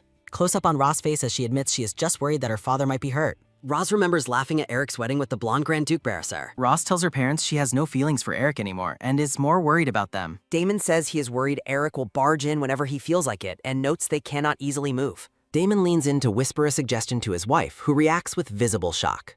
A loud shout rings out, questioning if the Grand Duke really asked her to live with him at the Grand Duke's residence. The pink-haired mother questions how they can live under the same roof when they are not even married. Damon explains they will be backed into a corner if Duke Felice gets involved, so there is no other choice. Damon holds her hands, saying the Grand Duke is trustworthy, though the mother remains hesitant about the arrangement. Damon turns to Roz and tells her the final decision is entirely hers. Roz reflects that the idea is uncomfortable, but she must weigh her options against her mother's concerns. She considers the plan to poison the princess at the banquet and the need to draw attention away from her parents by moving. A soft, rhythmic tap-tap sounds as her hand touches the table, and she announces she has made her decision. Roz tells her father she will go to the Grand Duke's residence, and Damon tells her not to force herself. She reassures her mother, saying she will look for another way while staying there. Looking away with a determined gaze, she thinks that is at least what she told them. She wonders if she and the blonde Grand Duke will truly be able to get along fine. At a tea party, the ladies thank the red-haired hostess for the invitation to the wedding. The guests gossiped about how magnificent the wedding was, comparing it to a royal affair. A soft, rhythmic clink sounds as the hostess places her teacup down and thanks them for coming. The red-haired woman introduces Marchioness Dykard as a new member of their family. Marchioness Dykard, with brown hair and a blue dress, bows her head politely. The ladies whisper to each other that marriage is the strongest alliance for their families. The red-haired hostess presents a gift from Marchioness Dykard to the group. She shows a bag from the new Armia collection, asking if they have all heard of it. The ladies are astonished by the rare gift and note that many counterfeits are floating around. The brown-haired Marquiness tells them not to feel pressured as the gift is nothing special. The ladies express their gratitude, noting they are all in the same social circle now. The red-haired hostess smiles, privately calling them fools and noting she has one last nuisance left to handle. The sun shines brightly over the massive white-pillared mansion. Joanna plays with a white cat using a string, noting how affectionate the creature is being. A soft, rhythmic purr sounds as she pets the cat and asks if it likes her that much. She feels her fatigue melting away because of the cat's sweet affection. A sudden, sharp bang sounds as a maid enters, announcing the former lady of the house has arrived. Joanna is shocked and demands to know why the former lady is there to see her. She recalls the red-haired woman humiliating her at the wedding and wonders what her scheme is this time. Joanna asks if the woman said anything else, and the maid mentions she brought many gifts for her. Joanna looks suspicious as she contemplates the woman's true motives. The red-haired woman waves cheerfully, calling out to her dear Joanna to come closer. Joanna acknowledges her as mother, and the red-haired woman tells her to come sit down on the couch. The red-haired woman asks if she is still upset about what happened on that day. Doana feigns ignorance, claiming she doesn't know what the woman is referring to. Doana's hand trembles as the woman suggests there must be a misunderstanding about the wedding events. Doana seethes internally, calling the woman a sly fox and losing her patience with the act. She shouts at the woman, asking if she thinks she's a fool who can be humiliated and then dismissed. A soft, rhythmic rustle sounds as the red-haired woman holds out a large blue gift box. The woman tells her to lighten her expression and open the gift first. Doana assumes the woman feels sorry and starts opening the pile of gifts. Doana looks into the box and blinks in utter confusion at what she finds. Doana looks into the gift box and is disgusted to find it filled with nothing but baby shoes, clothes, and a teddy bear. The red-haired former lady notes Doana's obvious disappointment with a mocking, closed-eye smile. The red-haired woman reaches down and pulls out a brown patterned handbag, claiming she prepared it just in case. She hands the bag to Doana, telling her that as a new bride and accounts lady, she should carry something of this standard. As Doana admires the extravagant accessory, the woman boasts that it is the most coveted item among noble ladies right now. A sudden sharp creak sounds as the door opens and a woman with short reddish-orange hair enters, calling out to her mother. The former lady stands and welcomes her daughter as the new bride, while Doana watches with a hand over her mouth. Narrowing her eyes in a fierce glare, Doana silently wonders what the woman is doing there. She suspects the two women are acting like sly foxes and plotting some new scheme against her. The red-haired mother warmly invites her daughter to sit down on the couch opposite Doana. The mother casually suggests that they must have gotten off on the wrong foot due to a simple misunderstanding. She laughs about the wedding day, mocking Doana for mistakenly believing the entire ceremony was held for her own sake. Doana seethes in silence, realizing the older woman only waited for her daughter to arrive so they could insult her together. Forcing a strained smile, Doana tries to dismiss the topic by saying it is all in the past and unnecessary to bring up now. The mother ignores her and insists on expressing how deeply sorry she felt back then, while her daughter listens thoughtfully. The daughter looks at Doana with a knowing gaze and simply remarks that everything finally makes sense now. When the mother brings up the ridiculous dress Doana wore to the wedding, Doana stands up and shouts in a blind rage. The two red-haired women sit calmly and watch from behind as Doana begins to lose her composure completely. Panting with anger, Doana announces she is feeling unwell because of the baby and decides to leave immediately. A sudden, sharp clang sounds as she slams the door and orders all the gifts to be sent to her room. Walking through the hallway, Doana tries to calm her temper, knowing she cannot afford to offend the former lady too much. She tells herself that the only reason she is tolerating this treatment is because of the expensive handbag she received. She continues down the corridor with a grim expression, clutching the patterned bag tightly to her side. A soft, rhythmic clink sounds as a small piece of the bag's hardware suddenly falls off and hits the floor. Doana freezes in place, her eyes wide with shock as she stares down at the broken accessory. A close-up reveals the brand name label has completely detached from the side of the bag. Trembling with fury, she realizes the woman gave her a cheap fake and vows that she will not let her get away with this. The discarded bag sits on the surface of a table, looking far less impressive than it did moments before. Doana holds her head in her hand, leaning against the wall as she admits she is utterly lost for words. A brown-haired maid approaches her with a worried expression, questioning if it was wise to abandon the former lady like that. A sudden, sharp bang sounds as a command for silence echoes through the room. Doana aggressively grabs the maid by the front of her uniform, her face contorted with unbridled rage. Pointing a finger at the terrified servant, Doana demands that she listen to her words very carefully. She reminds the maid that no matter what anyone says, the child she is carrying will eventually become the next count. She coldly reminds the trembling maid that they are no longer on equal footing as fellow servants. After dismissing the maid, Doana stands alone in a dark aura, vowing to take her revenge on everyone who challenged her. The scene shifts back to the white-pillared mansion, where someone observes that something feels strange today. Ross' pink-haired mother paces nervously inside, wondering why they haven't heard back from Grand Duke Artyom yet. A soft, rhythmic top-top sounds as she decides to look for other options, but a servant suddenly rushes toward her. The butler announces breathlessly that a visitor has just arrived at the estate. A soft, rhythmic thud sounds as a pair of polished white shoes steps onto the marble floor. The blonde Grand Duke appears in the hallway, offering his sincere apologies for the sudden and unannounced visit. He bows slightly and explains that time was of the essence, while the mother tells him not to worry about the delay. She admits that they were the ones who made an unreasonable request and thanks him for coming all this way personally. Delighted by his presence, she tells him she will go and get Roze ready to leave right away. A soft, knowing smile spreads across the blonde man's face as he watches her go. Before she can leave, he stops her and expresses his desire for her to accompany them as well. A soft rhythmic thud sounds as the carriage travels down a tree-lined path, with the Duke explaining he is taking all three of them.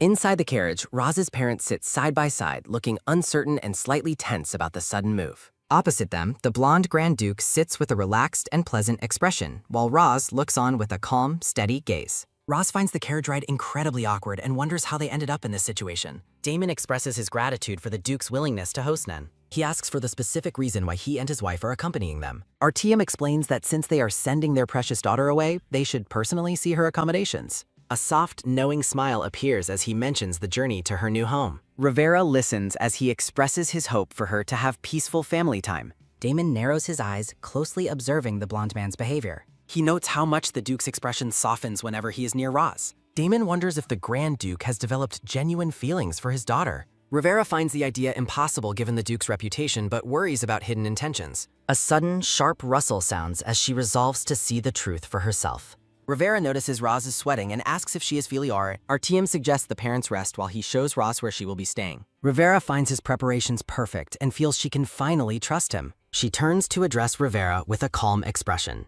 A soft, rhythmic squeeze sounds as Rivera grips her hands together tightly. She admits her worry that a child already hurt will be hurt again. Damon thinks she is still deeply affected by what happened with Eric. A declaration is made that Artyom would never do such a thing. The group walks through the mansion toward the private quarters. Rivera reflects on how helpless such a smart girl becomes when in love. Damon leans in and gives his wife an affectionate kiss. He teases that their daughter's traits clearly come from her. They decide to place their trust in Roze one tour. Roze offers a beautiful, radiant smile at the thought of her parents. Lush green trees frame the sky. Roze relaxes alone with the dog. A soft, rhythmic lick sounds as Finn shows his affection. A soft, rhythmic pat sounds on the dog's head. Roze asks Finn to behave while she goes to wash up. She feels as though Finn truly understands her thoughts and feelings. She wanders deeper into the gardens. Roze decides to wash her face quickly before returning to the spot. A soft, rhythmic crunch sounds as a hoof steps. Roze turns to see a visitor. She realizes a black unicorn is standing right in front of her. Roz is astonished to see a creature she thought only existed in books. She stares into the unicorn's glowing red eyes and wonders what she's feeling. A soft, rhythmic brush sounds as she reaches out and touches its face. Artyom runs toward her, screaming for her to step away immediately. He warns her that the black creature is actually a dangerous monster. Roz is paralyzed with confusion by the Duke's sudden and frantic warner. She wonders why the creature hasn't attacked if it is truly dangerous. Artyom orders Finn to attack, and the dog leaps at the unicorn. Roz tries to stop them but loses her footing on the slippery bank. A sudden, sharp splash sounds as she falls. Roz gasps for air as she struggles to stay afloat in the pond. Finn and the black unicorn engage in a fierce and violent clash. Panicked, Roze realizes that someone is going to get seriously hurt. She shouts for everyone to stop. A sudden, sharp splash sounds as the pink-haired woman falls while Finn and the black creature engage in a fierce and violent confrontation. The golden dog and the black unicorn stand poised for battle at the water's edge. The blonde Grand Duke watches in shock as both the monster and Finn suddenly cease all movement. A servant's voice calls out in alarm, questioning the Duke about the state of his hand. The blonde man quickly pulls the dripping woman from the water as he asks if she is all right, and she apologizes for slipping in her sudden panic. He expresses his relief that she is safe while the pink-haired woman attempts to dry herself off. He sighs that she never follows his instructions and expresses his frustration, while she can only offer a small, nervous giggle in return. A soft, rhythmic whimper sounds as the golden dog watches them from a distance on the riverbank. The Duke reflects on Finn's nature as a monster-hunting beast with monster blood who is notoriously difficult to control. He finds it suspicious that both creatures obeyed Roz's command to an excessive degree. A sudden, sharp sneeze sounds as the blonde man places his jacket over her and decides they must head inside immediately. A sudden, sharp lift sounds as the Duke scoops her up, warning her about catching a cold despite her insistence that she is fine. He teases that if she gets sick, her parents will return at once, leaving her to grumble about being treated like a child. A voice echoes across the water, lamenting that things did not go as planned today.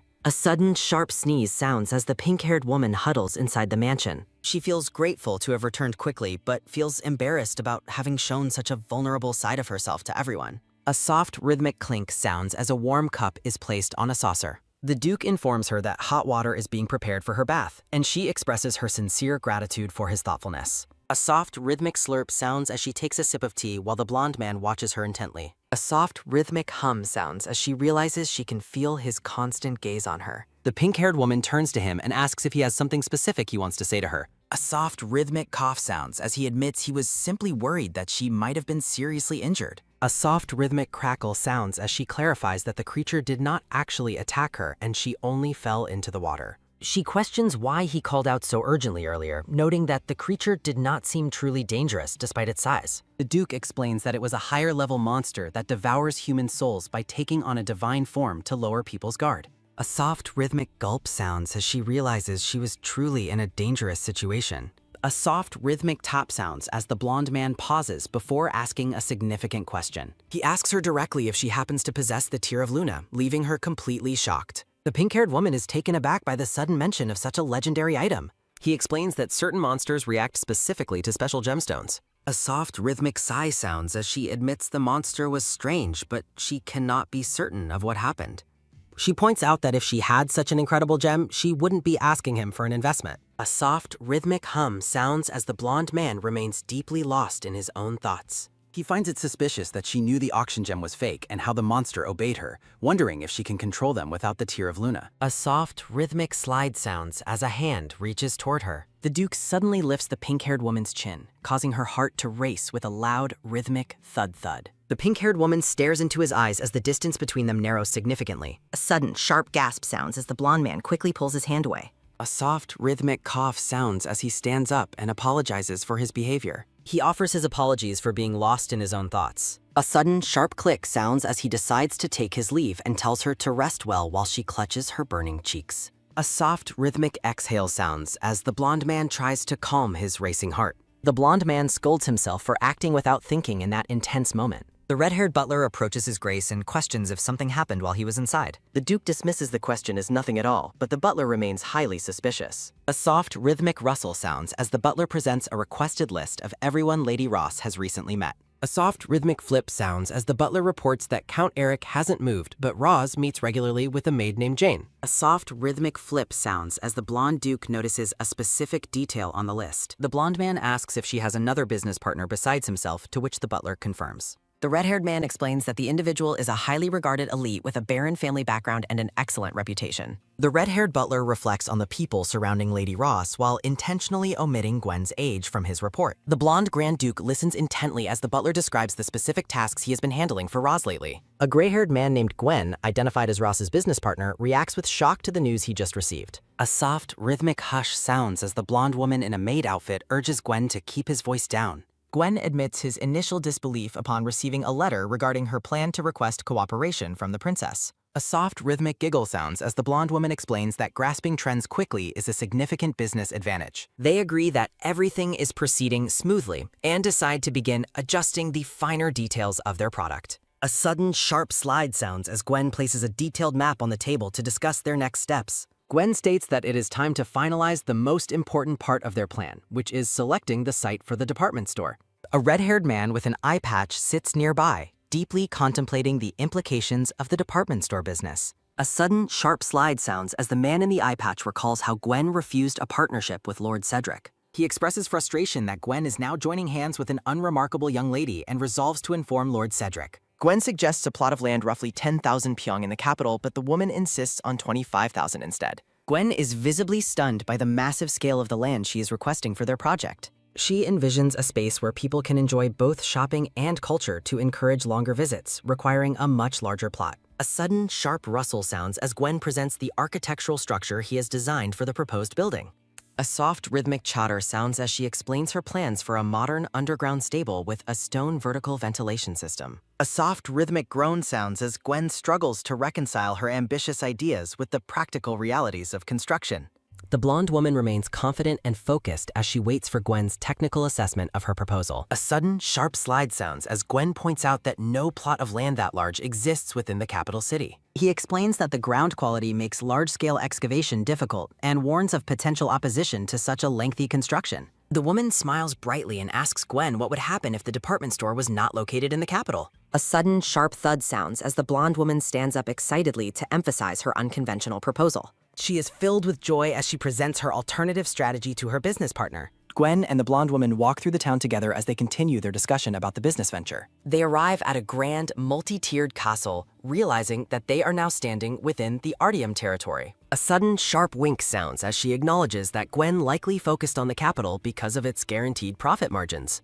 She notes that the capital is where wealthy nobles gather, but she believes their current location offers a different kind of potential. A soft, rhythmic giggle sounds as she enjoys the process of explaining her strategic vision to her colleague. She warns that they would become far too dependent on only the capital's nobility if they chose to build there. The blonde woman highlights that the Artyom territory is actually a strategic hub for trade between various regions. She explains that this location is perfect for attracting nobles from other countries to be their customers as well.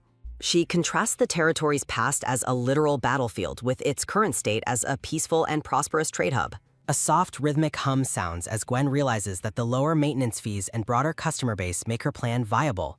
Gwen admits that he was mistaken to ever think of Lady Roze as a fragile person after seeing her sharp business mind. He questions her about the unusually soft soil quality of the area, and she confirms her awareness of the geological issue. A soft, rhythmic chatter sounds as she explains her plan to work with local architects who have the know-how to handle it. A soft, rhythmic gasp sounds as Gwen stares at her in total amazement, completely overwhelmed by her thorough preparation. A soft, rhythmic chuckle sounds as Gwen notes her readiness, and she asks if he finally agrees with her plan. She cheerfully suggests that they take the opportunity to look around the area together right now. A sudden, sharp nod sounds as Gwen agrees to her suggestion and prepares to explore the territory. The town transitions into the quiet calm of a clear evening as the sun begins to set. A sudden, sharp step sounds as Gwen walks alone through the cobblestone streets carrying a large brown bag. Gwen feels satisfied with buying the territory at a cheap price and looks forward to relaxing at home for a while. He notices a man in a brown suit and hat sitting silently on a bench in the evening shadows. Gwen stops at a flower stall and asks the shopkeeper to wrap a bouquet of flowers for him. A sudden, sharp rustle sounds as the shopkeeper asks who the flowers are intended for while selecting the blooms. A soft, rhythmic sigh sounds as Gwen says they are for his wife because something wonderful happened today. A sudden, sharp grab sounds as a masked figure catches Gwen by surprise, covering his mouth to silence his cries. A sudden, sharp rustle sounds as Gwen's flowers fall to the ground while the man in the eye patch observes the scene with cold indifference. The red-haired man with the eye patch tears a piece of jerky while looking on with a cold expression. A heavy silence fills the dark room where Gwen sits bound and gagged, while a chilling thought about delivering flowers lingers. Lord Cedric looms over his prisoner in the dimly lit cellar, asking if he has finally regained consciousness. Gwen's eye widens in sheer terror as he realizes the dangerous identity of his captor. He stares up at Lord Cedric, paralyzed with fear at the sight of the man he once served. Cedric settles into a chair across from the bound man, remarking that they have much to discuss regarding Gwen's recent choices. A hooded accomplice stands ominously behind Gwen, ensuring there is no hope of escape from this confrontation. Cedric expresses his deep disdain, mocking Gwen for choosing to sell trinkets to women over their previous grand ambitions. He offers Gwen a chance at redemption by returning to House Derwent's, dismissing his recent actions as a lapse in judgment. Gwen remains steadfast in his refusal, thinking of himself as an old dog who has already found a new master. Cedric's gaze turns murderous as his anger begins to boil over at the rejection. A sudden, sharp thud sounds as Lord Cedric violently overturns the heavy furniture in a fit of rage. Standing over the broken man, Cedric acknowledges their 30-year history with a dark and mocking smile. A sudden, sharp rustle sounds as Cedric grinds the business documents under his boot to emphasize his power. Cedric dismissively orders his subordinate to return Gwen to his home now that the message has been delivered. In the quiet night, Gwen's wife waits outside with a lantern, her heart filled with a growing sense of dread. She spots a figure limping through the shadows and realizes with a start that it is her husband. A sudden, sharp crash sounds as the glass lantern falls from her hands and shatters in a moment of pure shock. She rushes to Gwen, horrified by his injuries and the strange bouquet of dark flowers he clutches in his hand. The grim realization sinks in that the flowers are far more than a simple gift. Inside their home, the sight of black roses and white baby's breath reveals a terrifying message intended for a funeral. A soft, rhythmic groan sounds as Gwen collapses at the table, overwhelmed by the danger he has brought upon himself. He realizes with horror that Cedric's threat extends beyond just his life to the safety of his entire family. While his wife frets over his pale appearance, Gwen desperately searches for a way to save his loved ones from the Duke. A sudden, sharp step sounds as a mysterious man in a dark cloak enters their home without warning. Gwen and his wife look up in surprise, recognizing the man standing before them as Frederick. The dark-haired visitor greets Gwen with a calm and familiar tone, breaking the tense silence of the room. He explains that he has arrived because his help is clearly needed in this dire situation. The scene transitions to the night sky over the grand estate as time passes. The blonde woman in a maid outfit tries to quiet the energetic dog while waiting near a carriage. She worries about her timing, only to be startled by a sudden sound from the shadows. She freezes in place as she finds herself face to face with the blonde Grand Duke. The Duke questions her presence at such a late hour, noting that she has arrived a bit late. He claims he was simply out for a walk with his dog, though he appears slightly awkward. She eyes him suspiciously, noting that his excuse for being outside seems rather flimsy. A soft, rhythmic pant sounds as the dog lies on the ground, clearly exhausted from the supposed walk. She reveals that she has secured the land for the department store within his own territory, instead of the capital. The Duke is stunned by her decision to bypass the capital in favor of his lands. She beams at him with a bright smile, explaining that her primary motivation was to be of assistance to him. A soft, rhythmic chuckle sounds as the Duke is visibly moved by her unexpected sincerity. He suggests they head inside, noting the obvious fatigue of his canine companion. He praises her as his greatest business partner, causing her eyes to sparkle with joy. The blonde woman is filled with immense happiness, basking in the glow of the unexpected compliment. She reflects on how satisfying it feels to be recognized for her hard work and successful planning. Nearby, the red-haired butler watches her with intense disdain, mentally labeling her a parasite for her actions. She catches the tail end of his hostility and turns around in shock at his unspoken words. As she watches him walk away, she wonders if the butler is actually the man named Naran. The scene shifts to a bright, sun-drenched garden on a new day as she tries to clear her mind. A soft, rhythmic tap sounds as the blonde Duke sits at a tea table, observing his guest with a quiet gaze. He points out that the pink-haired woman seems unusually preoccupied as she stares into her cup. The blonde man apologizes for his distraction and confirms his intent to switch the poisoned cup intended for the princess. He explains how an anonymous letter provided the perfect intel to intercept the assassination plot by switching the princess's glass during the banquet. Lady Roze is shocked by his plan, repeating the word counterattack as she tries to process the bold strategy. A soft, rhythmic chuckle sounds as the blonde man rests his chin on his hand, radiating absolute confidence in his plan. A soft, rhythmic groan sounds as Lady Roze expresses her deep concern while they sit together in the garden. A soft, rhythmic hum sounds as the blonde man pauses for a moment before shifting the focus of their discussion. He notices that Lady Roze has been quite busy lately and asks if she has managed to find a new business partner. The blonde man dismisses the notion of her replacing him while suggesting that a large project naturally requires more assistance. Lady Roze admits to bringing on a new partner, but decides to keep Gwen's identity a secret to avoid unnecessary conflict. A sudden, sharp slide sounds as he reaches across the table and asks for more details about this new development. A sudden, sharp rustle sounds as he leans in very close, asking if she could introduce him to her new associate as well. A sudden, sharp flash sounds as he emphasizes his role as her co-investor to justify his curiosity. A sudden, sharp gasp sounds as Lady Roze is left completely flustered and speechless by his sudden proximity. A soft, rhythmic thud sounds as she frantically tries to calm herself while he remains leaned in toward her. A soft, rhythmic thud sounds as she wonders why her heart is racing so uncontrollably despite the simplicity of the moment. A sudden, sharp bark sounds as Finn the dog suddenly lunges forward, breaking the romantic tension between the two.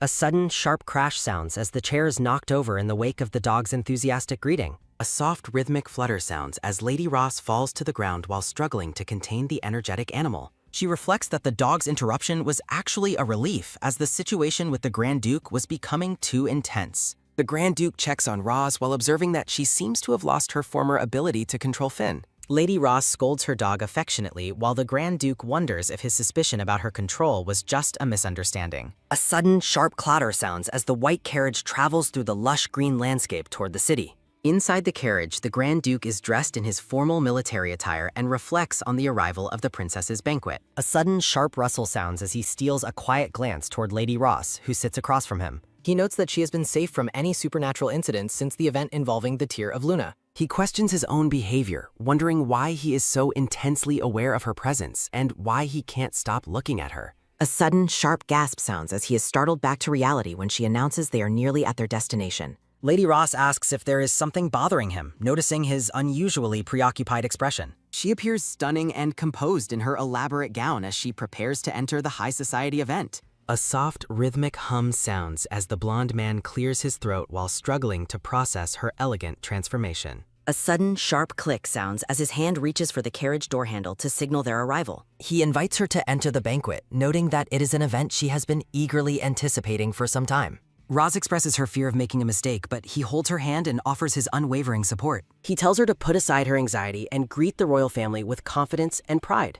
He suggests they make their entrance as bold and confident business partners to silence any skeptics. A soft, rhythmic chatter sounds as they enter the grand ballroom, instantly drawing the attention of the gathered nobles. A sudden, sharp gasp sounds as the other guests begin to whisper and point at the arriving couple. Two noblewomen recognize Lady Roze and note that she has once again arrived in the company of the Grand Duke. They conclude that her previous appearance with him at the Wen's wedding was clearly not a mere coincidence. Lady Roze feels relieved that the atmosphere is less chaotic than before, sensing that people are getting used to her return. The Grand Duke tells her that he needs to briefly step away to find Diana and asks if she will be all right on her own. A soft, rhythmic giggle sounds as an onlooker teases her about being abandoned by her partners so early in the night. A sudden, sharp rustle sounds as he takes her hand in a public display of chivalry before departing. A soft, rhythmic thud sounds as he kisses her hand, leaving her and the surrounding crowd completely stunned. A soft, rhythmic giggle sounds as a noblewoman comments on how passionate the Grand Duke and Lady Roze seem to be. A soft, rhythmic chatter sounds as Roz worries that this display of affection will only lead to more unwanted attention.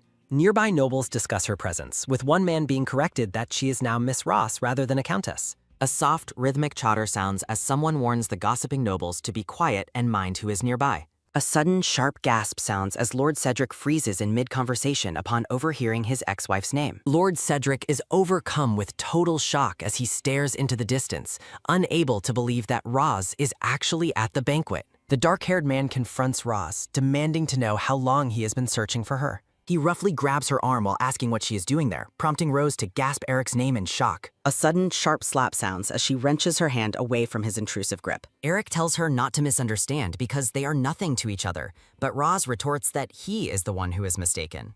Eric causes a scene by shouting that she is still his woman, drawing the attention of the surrounding nobles. A red-haired noblewoman calls him a lunatic, while a nearby man in a red coat mutters that he is an idiot. A soft, rhythmic groan sounds as Roz grits her teeth in suppressed fury at his public outburst. She reflects on how terrible the situation is and wonders how little respect he must have for her as a human being. Eric ignores her discomfort, stating that he intends to make the nature of their relationship clear once and for all. Roz stands her ground, declaring that she no longer likes him and already has someone else that she cares about. Eric is outraged by her confession and demands to know the identity of this other man while she glances away. Grand Duke Artyom suddenly appears and asks Roz if she is all right, immediately silencing the nearby gossips. Roz reflects on past men like Lee Do-hyun and Eric, deciding she will no longer suffer for people like them. A soft, rhythmic rustle sounds as she turns back toward the crowd with a look of absolute determination. She prepares to introduce her partner to the gathered nobility, naming him as Grand Duke Artyom.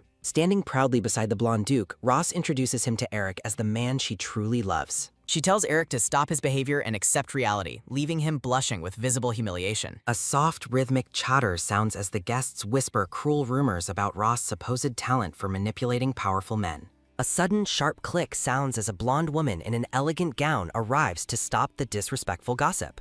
The guests realize with a shock that Princess Diana has arrived, and she praises the couple for their courageous honesty. She notes that being so open about one's feelings requires great courage, silencing the judgmental crowd. The Grand Duke apologizes for the disturbance, while the princess warmly greets Ross, mentioning she has heard much about her. Princess Diana leans in and suggests they discuss Ross's intriguing business plan at a later time. Roz is overcome with relief, realizing that her interaction with the royal family and the Duke went perfectly. A sudden, sharp snap sounds as the man in the red coat tries to regain control of the banquet. He mentally fumes over the mess caused by Roz, labeling her a foolish girl for disrupting the room's atmosphere. He watches Princess Diana accept a drink, thinking to himself that her insolence will finally end today. He anticipates the moment the princess drinks the poisoned wine, intending to eliminate both her and the cursed Artyom. The Grand Duke leads a toast, inviting everyone to raise their glasses and celebrate the joyous occasion together. Princess Diana drinks from her glass while the man in the red coat watches with a desperate sense of urgency. A sudden, sharp crash sounds as the blonde Duke staggers and drops his glass, much to the horror of those nearby. A soft, rhythmic thud sounds as the Grand Duke collapses to the floor, bleeding from his mouth as someone screams. Roz begs the Duke to wake up, while the conspirator wonders how his plan went so terribly wrong. A soft, rhythmic thud sounds as the Duke remains motionless, leaving the princess and Roz in a state of total despair. A soft rhythmic thud sounds as Princess Diana begins to panic, fearing she is about to lose her family once again.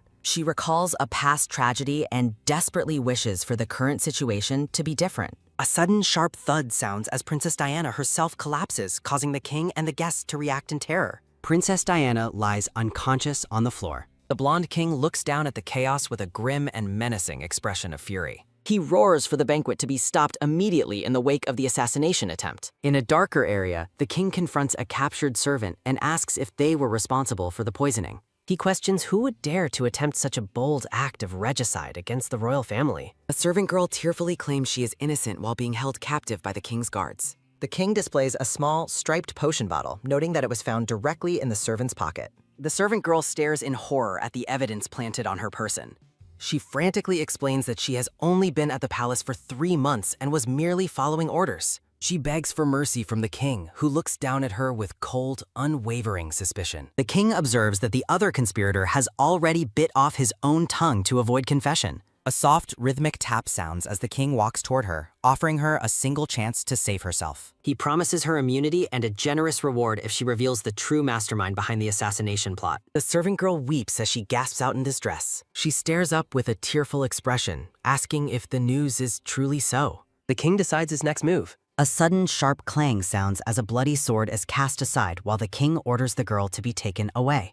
The blue-haired man reflects that the captured man was likely an insignificant figure who knew nothing useful. The king asks about Diana's condition, and the guard reports that she collapsed from shock rather than poison. The king is taken aback by the revelation that it was not poison. He realizes the plan must have leaked, causing Artyom to drink the ghost meant for the princess since he has poison resistance. He mentally fumes over his decision to follow the advice of Duke Felice. He recalls how Artyom was spared as a child to keep public sentiment stable after his parents' deaths. He grumbles about the boy growing up to be an obstacle and demands to be notified when the Duke wakes. A sudden, sharp click sounds as the door shuts while he plans an immediate meeting with Duke Felice. Looking menacing, the king declares that they must devise a new set of countermeasures at once. A soft, rhythmic tap sounds as the king walks down the hall, confused as to how Artyom knew about the plot. He wonders how he is supposed to fix the disaster caused by Duke Felice. He sinisterly plots to sell the healthy princess to a foreign king for iron ore, considering it a bargain. Handling the Duke remains the priority. A soft, rhythmic chatter sounds as a woman's voice demands to see the Grand Duke. The guard refuses entry to the pink-haired woman, who remains persistent in her request. A soft, rhythmic thud sounds as the king approaches to ask what the commotion is about. The guard explains that Lady Roze Serviat refuses to leave until she confirms the Duke is safe. The king notes Ross's name and questions her for causing a scene within the palace. He reflects on how she was the primary reason things failed before and wonders if she has ruined everything again. Roz bows her head and formally addresses Emperor Festona. She begs for forgiveness, explaining that her intense worry for the Duke led her to behave impertinently. A soft, rhythmic hum sounds as the king finds the situation rather suspicious. He points out that both the Duke and the princess collapsed after sharing a single cup. He labels her the most suspicious person present for being unaffected and vows to tie her to the attempted poisoning. Roz frantically apologizes, explaining she simply didn't drink the wine and was just as vulnerable as anyone else. The king dismisses her defense as mere words and asks who could possibly prove her innocence. Roz finds the accusation absurd, wondering how she could ever harm the man she cares for. A soft, rhythmic rustle sounds as she clutches her dress, determined not to be framed for the crime. A soft, rhythmic thud sounds as she falls to her knees and proclaims that he was the man she loved. She weeps into her hands, questioning what reason she would have to harm her beloved if she were the culprit. She recalls how these were the same words she used to drive Eric away and hopes the king remembers them. She continues to cry in despair. The king notes that she is attempting to wriggle out of the situation quite convincingly. He decides it is better to let the two ruin each other's reputations rather than pursue her for the crime. He feigns a change of heart, suggesting his concerns simply got the better of him. He instructs the guard to escort Lady Roze to the Grand Duke, much to her internal relief. A sudden, sharp tap sounds as she walks away after thanking the Emperor. The king stares after her, admitting that she is beginning to get under his skin. A sudden, sharp crash sounds as an inkwell is smashed while the king screams about the massive failure. He berates the men in the room for failing both the Bled Marquis affair and the princess's poisoning. A soft, rhythmic rustle sounds as he demands a justification for the mess before he can calm down. Duke Felice stammers that the failure is perhaps expected from someone belonging to the House of Wens. Felice claims she was meant to be cast aside, prompting Eric to jump up and shout that the claim is ridiculous. Eric argues that the divorce was a long time ago and tries to continue his point. He realizes that if Roze leaked information, she must have married into the House of Wens solely to gather intelligence. He refuses to believe that she endured his company for so long only to divorce him and latch onto the Duke. Duke Felice mocks Eric for groveling at the woman's feet earlier that evening. He suggests both father and son are fools over women, causing the man in the red coat to snap back in anger. The man in the red coat accuses Duke Felice of intentionally making the assassination plan sloppy. He points out that Duke Felice stands to gain the most if the emperor were to fall from power. He further suggests that the former royal servant might have put the king in danger on purpose. He mocks the Duke's history of betrayal, leaving the older man trembling with fury. A sudden, sharp thud sounds as a hand slams the table while the Duke screams at the insolent man. The blonde king roars for them to stop their bickering immediately. He notes that while the plot leak is a disaster, seeing them tear each other apart is truly impressive. The man in the red coat begs the emperor to keep a certain secret hidden to avoid total ruin. He mentally screams that the information must absolutely never leak up. A sudden, sharp crash sounds as an inkwell strikes the man in the red coat's shoulder. The king fumes over the 2 missed chances to kill Artyom, demanding to know how long he must tolerate such failures.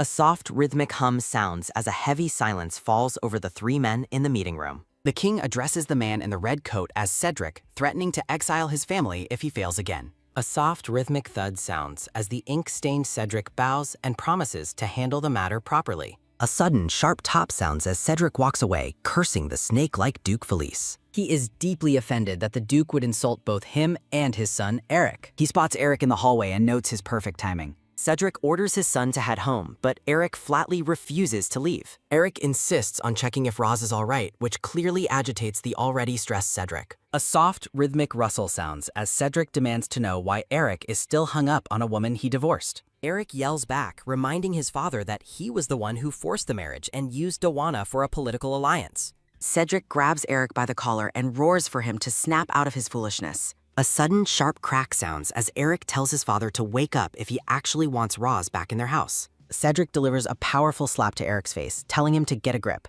He declares that everything Roze is doing is just a calculated act. He coldly claims that Roze never loved Eric from the very beginning. Meanwhile, in a quiet bedroom, Roze sits by the bed where the Grand Duke lies motionless. She laments her failure to protect him despite the warnings she received from Serene. She stares at him with watery eyes, fearing that he might never wake up. A soft, rhythmic rustle sounds as she leans down to press a kiss to his hand. A soft, rhythmic hum sounds as the Duke suddenly speaks, telling her that the sad expression doesn't suit her. Roze weeps as she remembers the warmth of their previous interactions. She is startled to see him looking back at her. Artyom sits up and greets her, prompting her to call out to him in relief.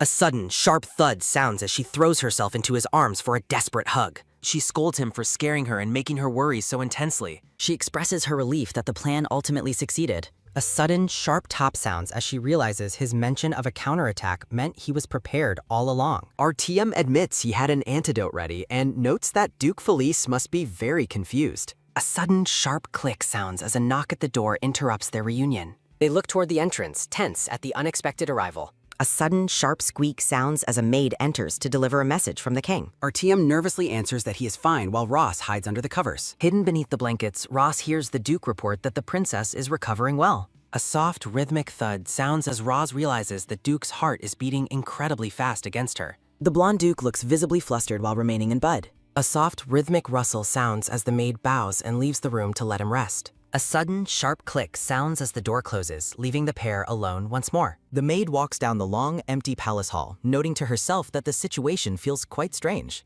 She reflects on being told Lady Serviat was present, while the pink-haired woman remains in the blonde man's embrace. Looking away with a flustered expression, the pink-haired woman suggests they find a way to manage the awkward moment. They sit apart on the bed in a heavy silence, both feeling the intense embarrassment of their previous proximity. The blonde man turns serious and asks if the princess is aware of the full extent of the truth behind the incident. He reveals he only told her he disposed of the poisoned cup, leaving the pink-haired woman completely shocked by his secrecy. He explains his intricate strategy to fool everyone by framing the emperor through the failed poisoning attempt to cause political infighting. By putting himself in danger as the emperor's rival, he intends to ensure everyone suspects the king was behind the recent poisonings. The pink-haired woman agrees the plan is proceeding well, but she insists the princess must eventually be told the whole truth. The blonde man expresses his deep concern for her safety, a sentiment that catches her completely by surprise. He warns that Cedric has likely already deduced that someone from the House of Wens must have leaked the information. He takes her gloved hand in his, offering her a solemn promise to stay by her side. He vows to protect Roze Serviette in return for all the help and protection she has provided him during the ordeal.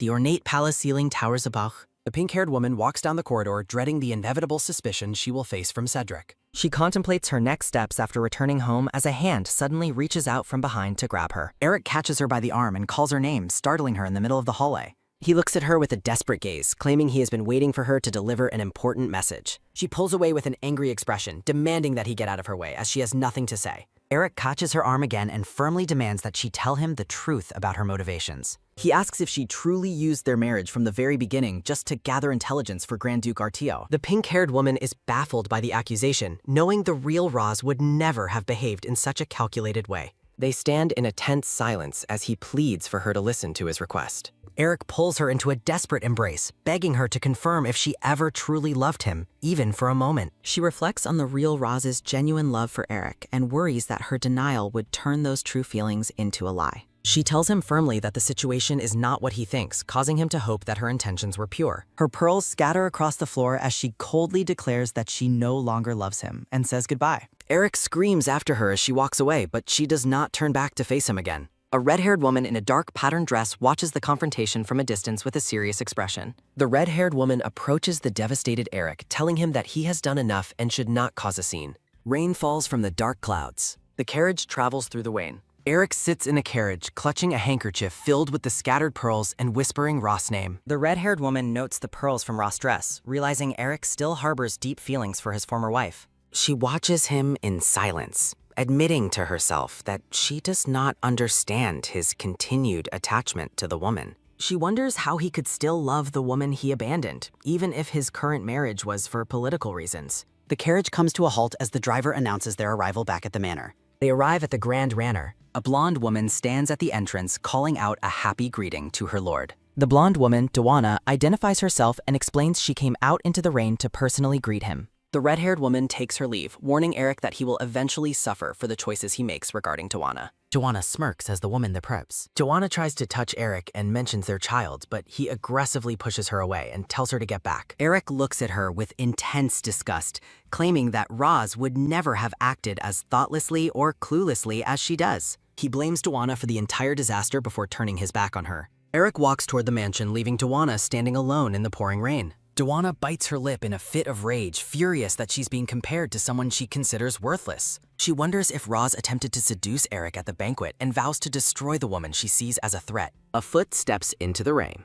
Clutching her pregnant belly, Dawana determines that she cannot afford to lose Eric or the life they have built together. An ominous red energy swirls around a declaration that the woman's tricks will no longer work against him. A soft, rhythmic hum sounds as the scene shifts to Diana's room, where a blonde man watches over her as she rests. A soft, rhythmic rustle sounds as he regrets not warning her sooner, knowing how much she has suffered from the ordeal. He stares at her with a somber expression, wishing he hadn't resorted to such extreme measures. A sudden, sharp click sounds as the king enters the room, surprised to find Lucas there and inquiring about the poisoning. Lucas explains he took an antidote beforehand, as the king claims to have already executed those who harmed his family. A soft, rhythmic hum sounds as Lucas lets out a quiet, skeptical sigh. He internally mocks the king's claim of cherishing them. Lucas bluntly asks why a cherished child would be banished alone to the desolate north. A soft, rhythmic thud sounds as the king claims he sent Lucas away to honor his father's love for that land. A vision of the blonde boy standing alone in the snow appears. A sudden sharp crack sounds as Lucas clenches his fist while the king tells him to stop acting immaturely. A sudden sharp tap sounds as Lucas approaches, warning his uncle that he will no longer allow his people to be taken. He declares that the powerless child banished to the snow is long gone, meeting the king's gaze with cold resolve. A sudden, sharp boom sounds as the heavy double doors of the chamber are slammed shut. A soft, rhythmic hum sounds as the king laughs, interpreting Lucas's words as an open declaration of betrayal. A sudden, sharp tap sounds as Diana's voice cuts through the air, asking if her father wasn't the one who betrayed them first. She sits up in her bed with a look of fierce accusation. A soft, rhythmic rustle sounds as Diana recalls her initial disbelief that her father would ever truly harm her. She demands an answer while the image of a poisoned wine glass looms in her mind. A sudden, sharp crack sounds as she accuses him of taking her mother and the former empress before turning on her. A sudden sharp hiss sounds as she demands to know if he tried to kill her for the sake of his throne. A sudden sharp top sounds as the king dismisses her words as nonsense while narrowing his eyes. He reflects on his capable older brother and how he withered in the shadow of the man born to be king. He laments being met only with criticism, while his brother and even the Empress showered each other with praise and attention. A sudden sharp crack sounds as he admits his rage at the world belonging to his brother, claiming Diana cannot understand. The ornate details of his royal uniform stand out in the dim light. He coldly tells Diana that he can never fully love her because her eyes remind him too much of his brother. A soft, rhythmic rustle sounds as he reaches out his hands toward his daughter. He reflects that his motivation went far beyond a simple desire for the throne. He takes her face in his hands, noting that she seems unwell while reflecting on his desperate struggles. He views his past actions as a necessary battle to protect what was rightfully his.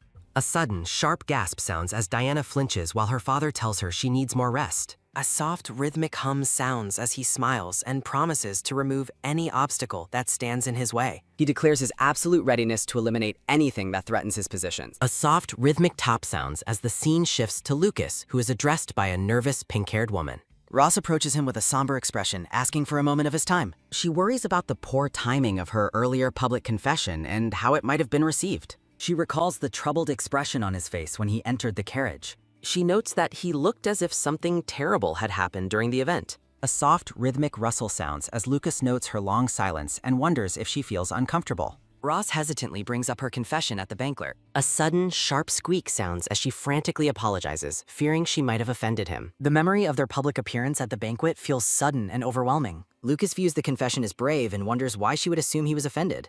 A soft, rhythmic thud sounds as he wonders if she believes her feelings for him are unrequited. A soft, rhythmic hum sounds as he realizes he hasn't expressed his own feelings, leaving her to doubt his reaction. A sudden sharp top sounds as he looks at her, thinking to himself that she truly is quite remarkable. A sudden sharp rustle sounds as she tells him to forget everything, claiming she never meant to ruin his marriage prospects. Lucas looks at her with total surprise as she insists she has no intention of interfering with his future. Roz notes that Lucas is popular among the ladies despite the terrifying rumors and tells him he will surely find someone wonderful. Lucas asks if that includes her, leaving Roz completely stunned.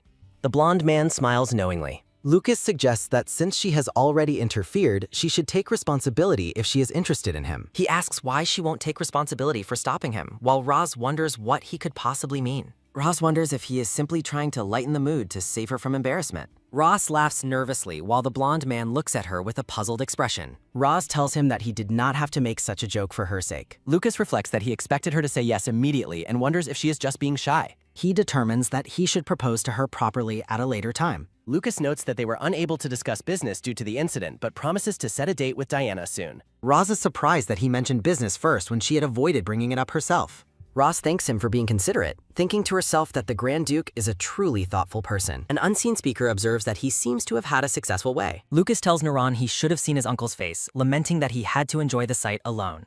Nuran warns that their plans will go to waste if he is recognized at the Imperial Palace. Nuran asks Lucas to keep his promise to let him handle Duke Felice. He emphasizes that this is the only promise Lucas needs to keep. Lucas confirms that he will certainly keep his word. Narration explains that Nuran has waited 10 years for revenge since his family was targeted during the Emperor's purge of the Grand Duke's supporters. Duke Felice's knights murdered everyone in the home and looted treasures. They stole the family heirloom, the Tears of Luna, before burning the estate to cover their crimes. Nuran barely survived with his nanny's help and has lived only for revenge. A burning gaze fixed on revenge. Niran acknowledges that Roz was a huge help in their recent efforts. He explains that her advance warning about the poisoning gave them the leverage needed for a counterattack. Naren asks if Lucas is returning to the Imperial Palace. Lucas refuses to leave while something so important is on the horizon. Naran asks what important matter he is referring to. Lucas declares his marriage as the priority, shocking Naran. Naran frantically asks who the bride is. Lucas asks who else it could possibly be. A sudden, sharp crack sounds as Lucas confirms the bride is Roz, much to Niran's horror. Naran fears that his worst dread is finally coming true. Nuran suspects the business was a front and that Roz targeted the Grand Duke from the beginning, doubting she could change so easily. Lucas believes that since she made such a bold confession, it is only right that he accepts it. Nuran wonders if she made a public confession at the palace. Lucas asks how Nuran knows so much without being there, while Nuran thinks she is a terrifying woman. Naran recalls her past behavior when she made a public scene to win Eric's heart. A soft, rhythmic rustle sounds as Naran asks if business is finished and Lucas mentions a favor. A sealed letter changes hands. A soft, rhythmic thud sounds as Roze's name is whispered in the dark. A soft, rhythmic thud sounds as Naran determines he can no longer just stand by and watch. A soft, rhythmic thud sounds as Roze tells her maid she is glad everyone stayed safe at the banquet.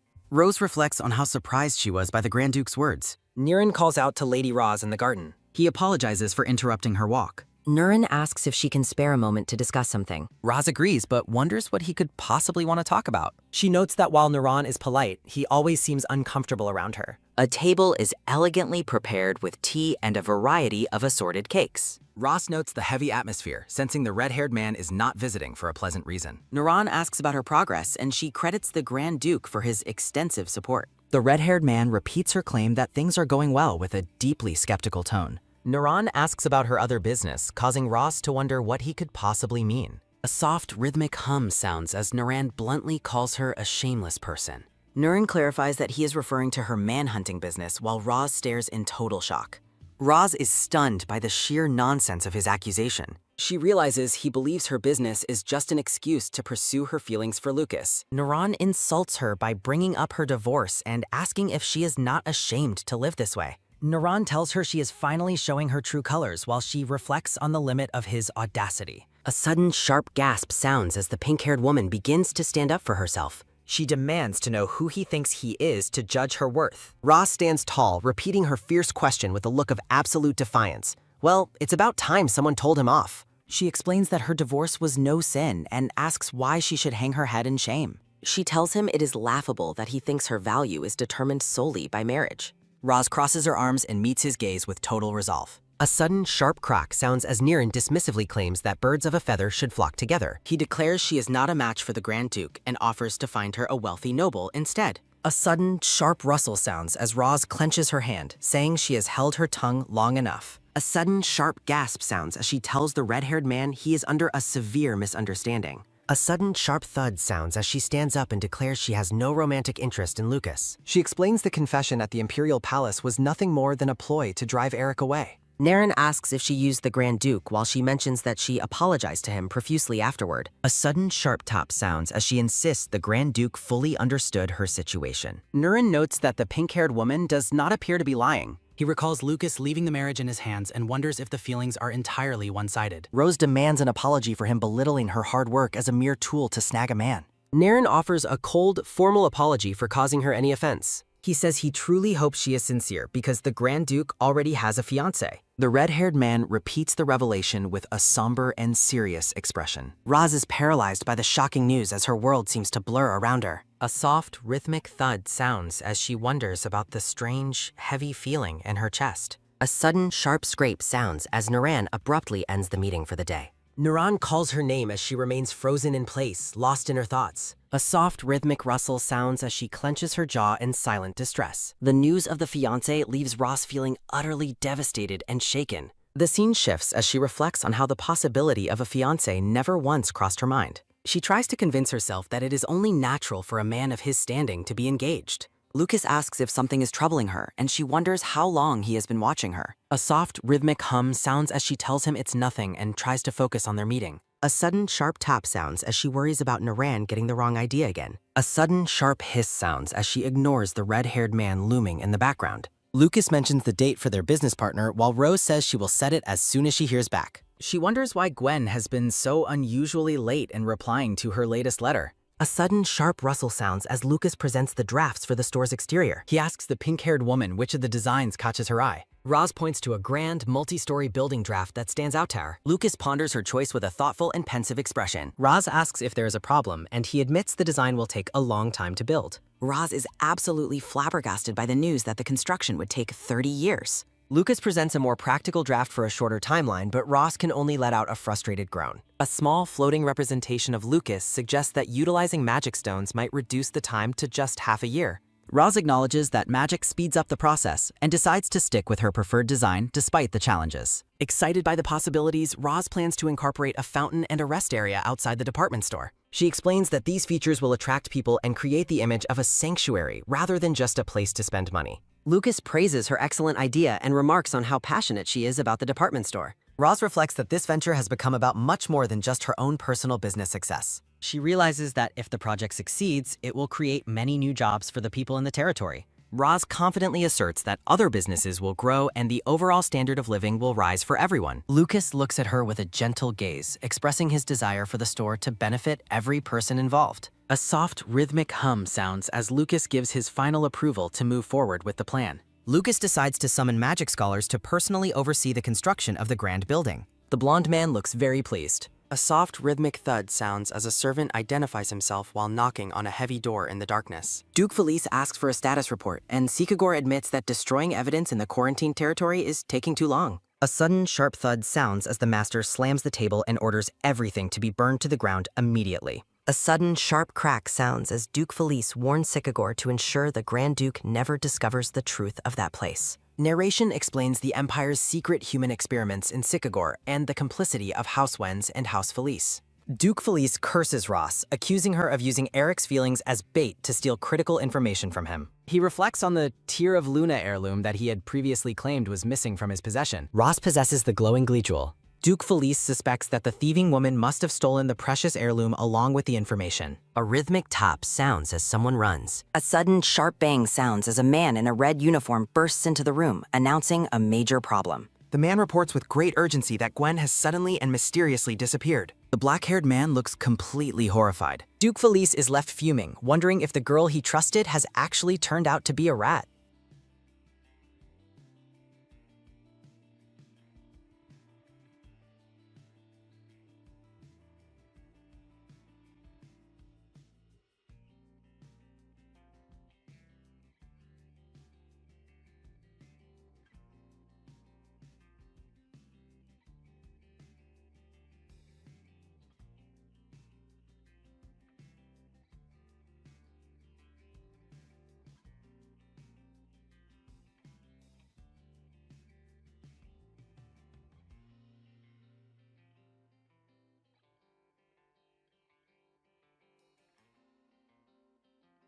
The dark-haired man in the red vest seethes over Gwen and a mysterious individual. He berates the black-haired officer for failing to eliminate a resilient old man. He laments the target's uncanny ability to survive despite their various assassination efforts. The officer, Cern, suggests they focus on Gwen, who remains under their control. Cerny is ordered to monitor Grand Duke Artaeum's movements as he departs. Roz, the pink-haired woman, walks through the quiet, sunlit mansion corridors. She stops abruptly as her attention is captured by movement outside. A group of knights gallops away from the mansion grounds. She watches the blonde Grand Duke Lucas lead the departing party.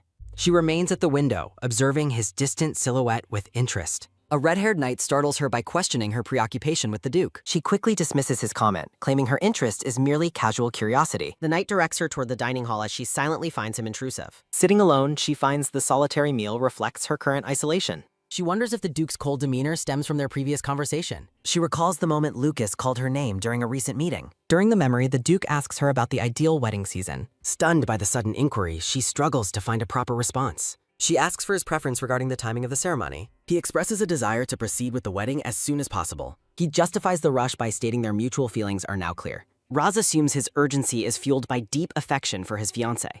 She offers seasonal suggestions, but he worries about delays into the next year. She defers the final decision to him since it is his special day. Back in the present, she continues eating while pondering his apparent haste. She tries to clear her mind while eating her meal. A weary sigh escapes her as she overlooks the mansion's peaceful exterior. A mental note reminds her of the endless work for the department store. Seeking comfort, she spends time in the courtyard petting her dog, Finn. Interacting with Finn provides a much-needed boost to her spirits. Her dog Finn reacts happily as a sharp creak sounds. She realizes a visitor is arriving while the Duke is away. Standing with Finn, she watches the ornate vehicle halt in the garden. She questions why a guest would appear during the Duke's absence. She notices an unfamiliar, intricate family crest emblazoned on the carriage door. A woman steps out, her elegant footwear signaling her high social status. A beautiful blue-haired woman emerges, leaving Ross wondering about her identity. Roz recognizes the woman's appearance from a tragic passage in a novel. She realizes this must be the fiancé whose story ends in disaster. The two women face each other across the mansion's stone courtyard. The red-haired knight bows deeply, greeting the arrival of Princess Julia. Ross' suspicions are confirmed as she identifies the princess as the fiancé. She offers a polite, formal bow to the royal visitor. Julia introduces herself as the royal representative of the Madarian kingdom. Roze connects the carriage's unfamiliar crest to Julia's home kingdom. Julia curiously questions the nature of Rose's relationship with Lucas.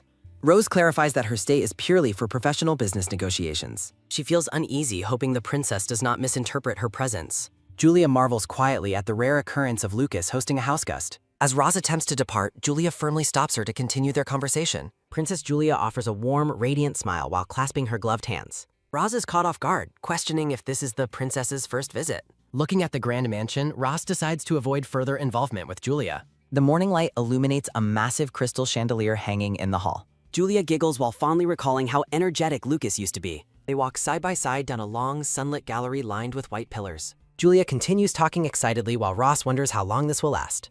Roz kindly suggests ending the tour so the princess can finally rest. Julia smiles mischievously, stating she genuinely enjoys spending time with Roz. A sharp, high-pitched creak sounds as a door begins to swing open. Grand Duke Lucas enters the mansion as the head butler bows low. Julia spots him immediately, her eyes widening with delight at his return. She excitedly pulls Roz along, hurrying toward him to greet them. Lucas begins loosening his formal cravat as Julia calls out his name. He turns and offers a bright, affectionate smile upon seeing Roz. Roz greets him warmly while Julia's expression turns dark and shadowed.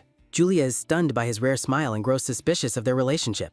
Lucas and Roz stand together, sharing a brief moment of silent understanding. Julia approaches them through floral patterns, asking if he missed her. She clings to Lucas's arm, mockingly asking if he prefers Roz over her. A loud, sudden clack sounds as Lucas roughly pushes her hands away. Julia just giggles, teasing him for being shy after their long separation. Roz watches the pair, thinking their playful bickering suggested deep intimacy. Julia remarks on their 10-year friendship, making them look like a couple. She leans in close to Lucas, emphasizing how long they have known each other. A sharp, silent glance from Lucas' icy blue eye catches everyone's attention. Roz's heart begins to thump painfully as she witnesses their apparent closeness. Feeling hurt and excluded, Roz turns and quickly walks away from them. A heavy grab sounds as Lucas catches Roz's arm to stop her. Julia intercedes, firmly telling the Duke to stay for their discussion. She pulls him back, insisting they have private matters to discuss alone. Roz rushes down the hall, her footsteps echoing as she feels suffocated.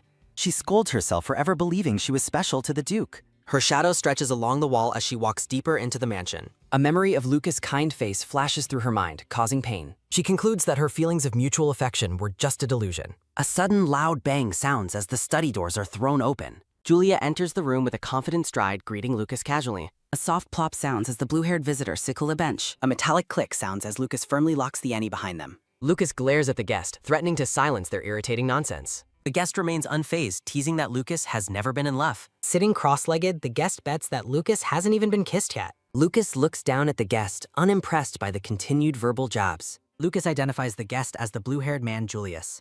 Julius, now shown with short blue hair, looks back with a smirk. Julius jokes about Lucas' violence while the Duke stands with crossed arms. A sudden flinch shakes Lucas as Julius asks about his first love. A memory shows young Lucas proposing to Julius when he wore a dress. Lucas tells Julius to be quiet about the ridiculous childhood history. Grand Duke Lucas questions Julius about Princess Julia's reaction to his appearance, learning she is busy managing foreign diplomats. Princess Julia manages foreign diplomats while reviewing various official documents. Lucas stays aloof, leading Julius to tease him for giving a cold shoulder after their 10-year history. Julius asks why Lucas called him if he intended to be uninviting. Julius wonders if the Duke's odd behavior is because of Lady Servia. Julius praises Roz's beauty and intelligence, asking the Duke for an introduction. Lucas blushes slightly and orders Julius to stop thinking about Roz. Julius finds the reaction interesting, but Lucas declares his love for Roz and tells him end it up. Princess Julia reflects that Lucas is finally experiencing love, though she doubts Roz returns the feeling. Julius cautions Lucas that love isn't forced and requires mutual desire to be meaningful. Lucas remains firm, asserting that he and Roz have already pledged to marry. Young Lucas confirms a stubborn marriage promise to his companion. Julia smiles mischievously, finding the current state of affairs increasingly entertaining. Lucas tries to dismiss Julius to a room, but the guest claims to have business elsewhere. Lucas grabs Julius's head, demanding to know where he thinks he's going. Princess Julia poses elegantly, stating her intention to visit Lady Servia. A sudden, loud bang startles the Duke as tours her. In the garden, the red-haired knight Naren observes that Roz looks particularly down today. Roz admits she is already feeling frustrated while overlooking the peaceful mansion grounds. Nern guesses that her sour mood is due to the arrival of the princess. Roz knows he is right, but tells him she lacks energy for his nonsense. She prepares to leave as a loud crashing sound echoes from nearby. Princess Julia playfully runs away while Lucas chases her, yelling for her to stop. Roz is taken aback by the sight while Naren remarks on the pair's apparently good relationship. Naren comments on the Duke's unprecedented happiness as Julia laughs while running. Naren offers a knowing smile while observing Roz's crestfallen expression. Princess Julia notices something interesting nearby, her gaze narrowing with focus. Julia rushes toward Roz and calls out her name with excitement. Julia affectionately takes Roz's hands and asks if she wants to go on a date. Julia suggests they sneak away together before Lucas manages to catch them. Lucas suddenly lifts Roz into his arms, stating she has an engagement with him. He directs Julia to return to her room and rest. A heavy stride sounds as Lucas carries Roz toward the mansion. Roz demands to be put down as they move through porters. Roz is stunned that he carried her to her room, especially in front of his fiancée. A soft click sounds as he sets her down and apologizes for the abruptness. Roze sits on the bed as Lucas kneels before her, surprising her. She assumes his dramatic actions were merely an attempt to protect Princess Julia. She believes he wants to ensure no one approaches his precious fiancée. Roz formally agrees and promises the Duke that such a situation will not happen again. She excuses herself to make business preparations, but Lucas offers to accompany her. Her footsteps create a rhythmic clatter as she hurries away. Lucas calls out her name, his expression filled with concern. Roz laments being unable to see his face all day while walking through the mansion. Heavy footsteps echo through the hallway as she departs. She stops alone in the corridor, her posture slumped tiredly. She scolds herself for deluding herself into thinking she was special to him. A sharp, painful throb fills her chest as she wonders why her heart aches. Feeling overwhelmed, she decides to return to her room and leave the Duke behind.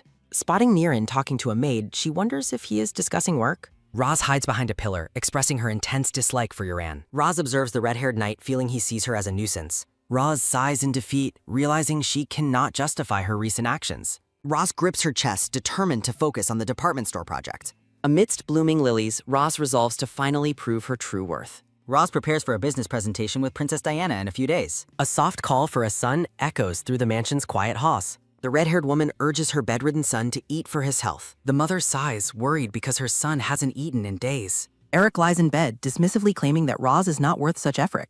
A sharp clock sounds as Eric angrily defends the woman he loves. Eric pins his mother down, passionately declaring his deep love for Roz. The mother is horrified, insisting that her son is making a grave mistake. Eric glares as his mother blames his behavior on Roz's reckless nature. The mother points to the spilled soup, questioning his love for a humiliator. The mother tries to convince Eric that he is merely feeling lonely. Eric remains silent, lost in a vivid memory of a beautiful smile. Eric suffers in isolation, feeling he is wasting away without Roz's presence. A gentle stroke sounds as the mother tries to comfort her son. The mother begs Eric to snap out of his current emotional state. A sudden rustle sounds as Eric violently pushes his mother away. Eric's dark thoughts blame both his parents for driving Roz away. Eric looks down at his mother with a gaze filled with hatred. The mother sits on the floor, stunned that her son hates her. A low tremble shakes the mother as she blames Eric's bad influences. The mother resolves that she cannot allow Eric to continue this way. The mother vows to eliminate everything standing in her son's path.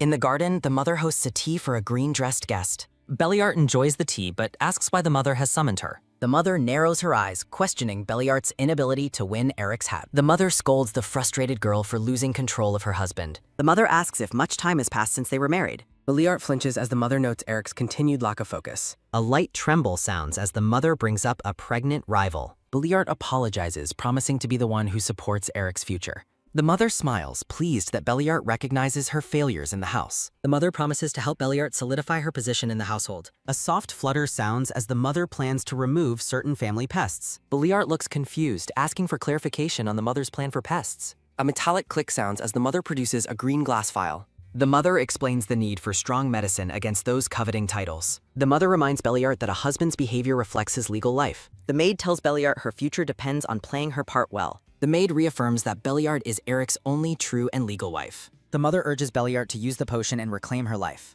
Roz sits at her desk, noting her good progress on her work. Roz sighs, realizing she accidentally skipped lunch while thinking of the Duke. Roz admits she couldn't face the dining room because of her feelings. Roz recalls the sight of the Duke and Princess Diana looking affectionate. A sharp knock sounds as a servant brings a meal from the Duke.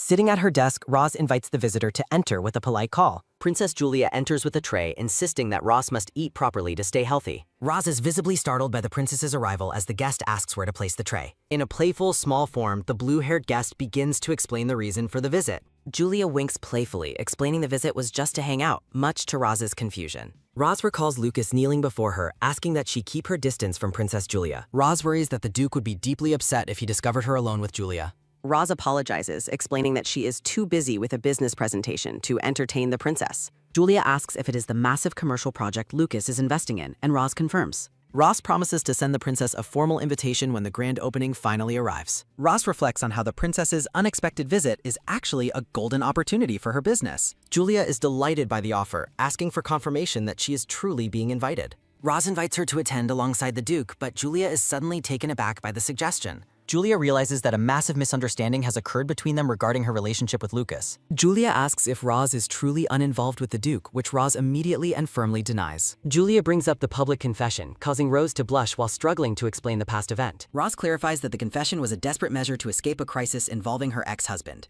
Julia looks on with a calculating gaze, processing the new information about Roze's lack of feelings. A mental diagram illustrates Julia's realization that the Duke's feelings for Roze are entirely one-sided. A shocking realization dawns that Lucas is the only one harboring romantic feelings in this relationship. Roze regrets her public proposal, thinking she never would have done it if she knew he was engaged. A sudden, sharp pft sounds as the guest struggles to contain a burst of laughter. A loud ahaha pwahaha sounds as Julia bursts into laughter. While Julia bursts into laugh, Roze looks on in total confusion. Julia assures Roze that not knowing about a fiancé is normal because the engagement is non-existent. A soft rustle sounds as a hand moves through the visitor's short, light blue hair. Julia reveals that Lucas is not engaged, leaving Roze stunned by the realization that the princess is a man.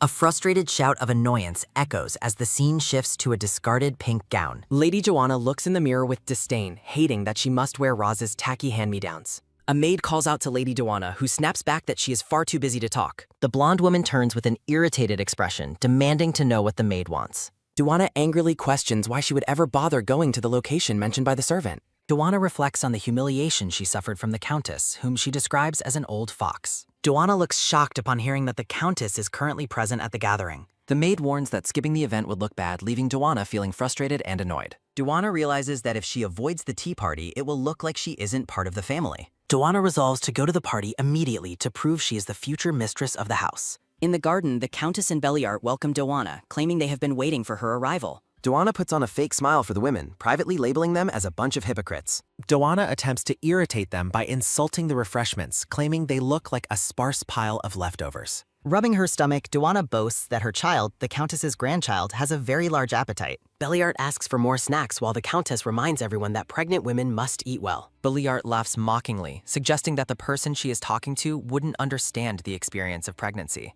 Belliart offers a cup of medicinal tea, claiming it is excellent for helping with morning sickness. Belliart notes Joanna's arrogance but maintains her composure, believing the current plan is for the best. A soft trickle sounds as tea is poured while Belliart feels her guilt fade and the Countess smirks. Joanna smiles brightly, claiming to be honored that the Countess is personally pouring a cup for her. Belliart claims she prepared the tea as a sign of goodwill to reconcile after their last abrupt parting. Joanna looks down with a suspicious gaze, carefully considering the offer presented by her companions. Joanna suggests that since the tea is so good, the mother and Belliart should also have some. A soft trickle sounds as Joanna pours tea, secretly refusing to drink until the others do first. Joanna asks if her mother-in-law will accept the tea, causing a sudden, sharp flinch. The mother smiles warmly while enthusiastically agreeing to accept the gesture from her daughter-in-law. Belliart sips her tea while Joanna suspiciously wonders if anything was added to the drink. The mother claims she is blessed with kind daughters-in-law and urges Joanna to taste the tea. Joanna considers if the tea is really just a reconciliation gift before deciding to drink. A soft gulp sounds as Joanna finally drinks while being watched by the other women. Belliart and the mother smirk, internally commanding their unsuspecting guest to drink the tea. Against a dark floral backdrop, a sinister internal command urges Joanna to drink it all.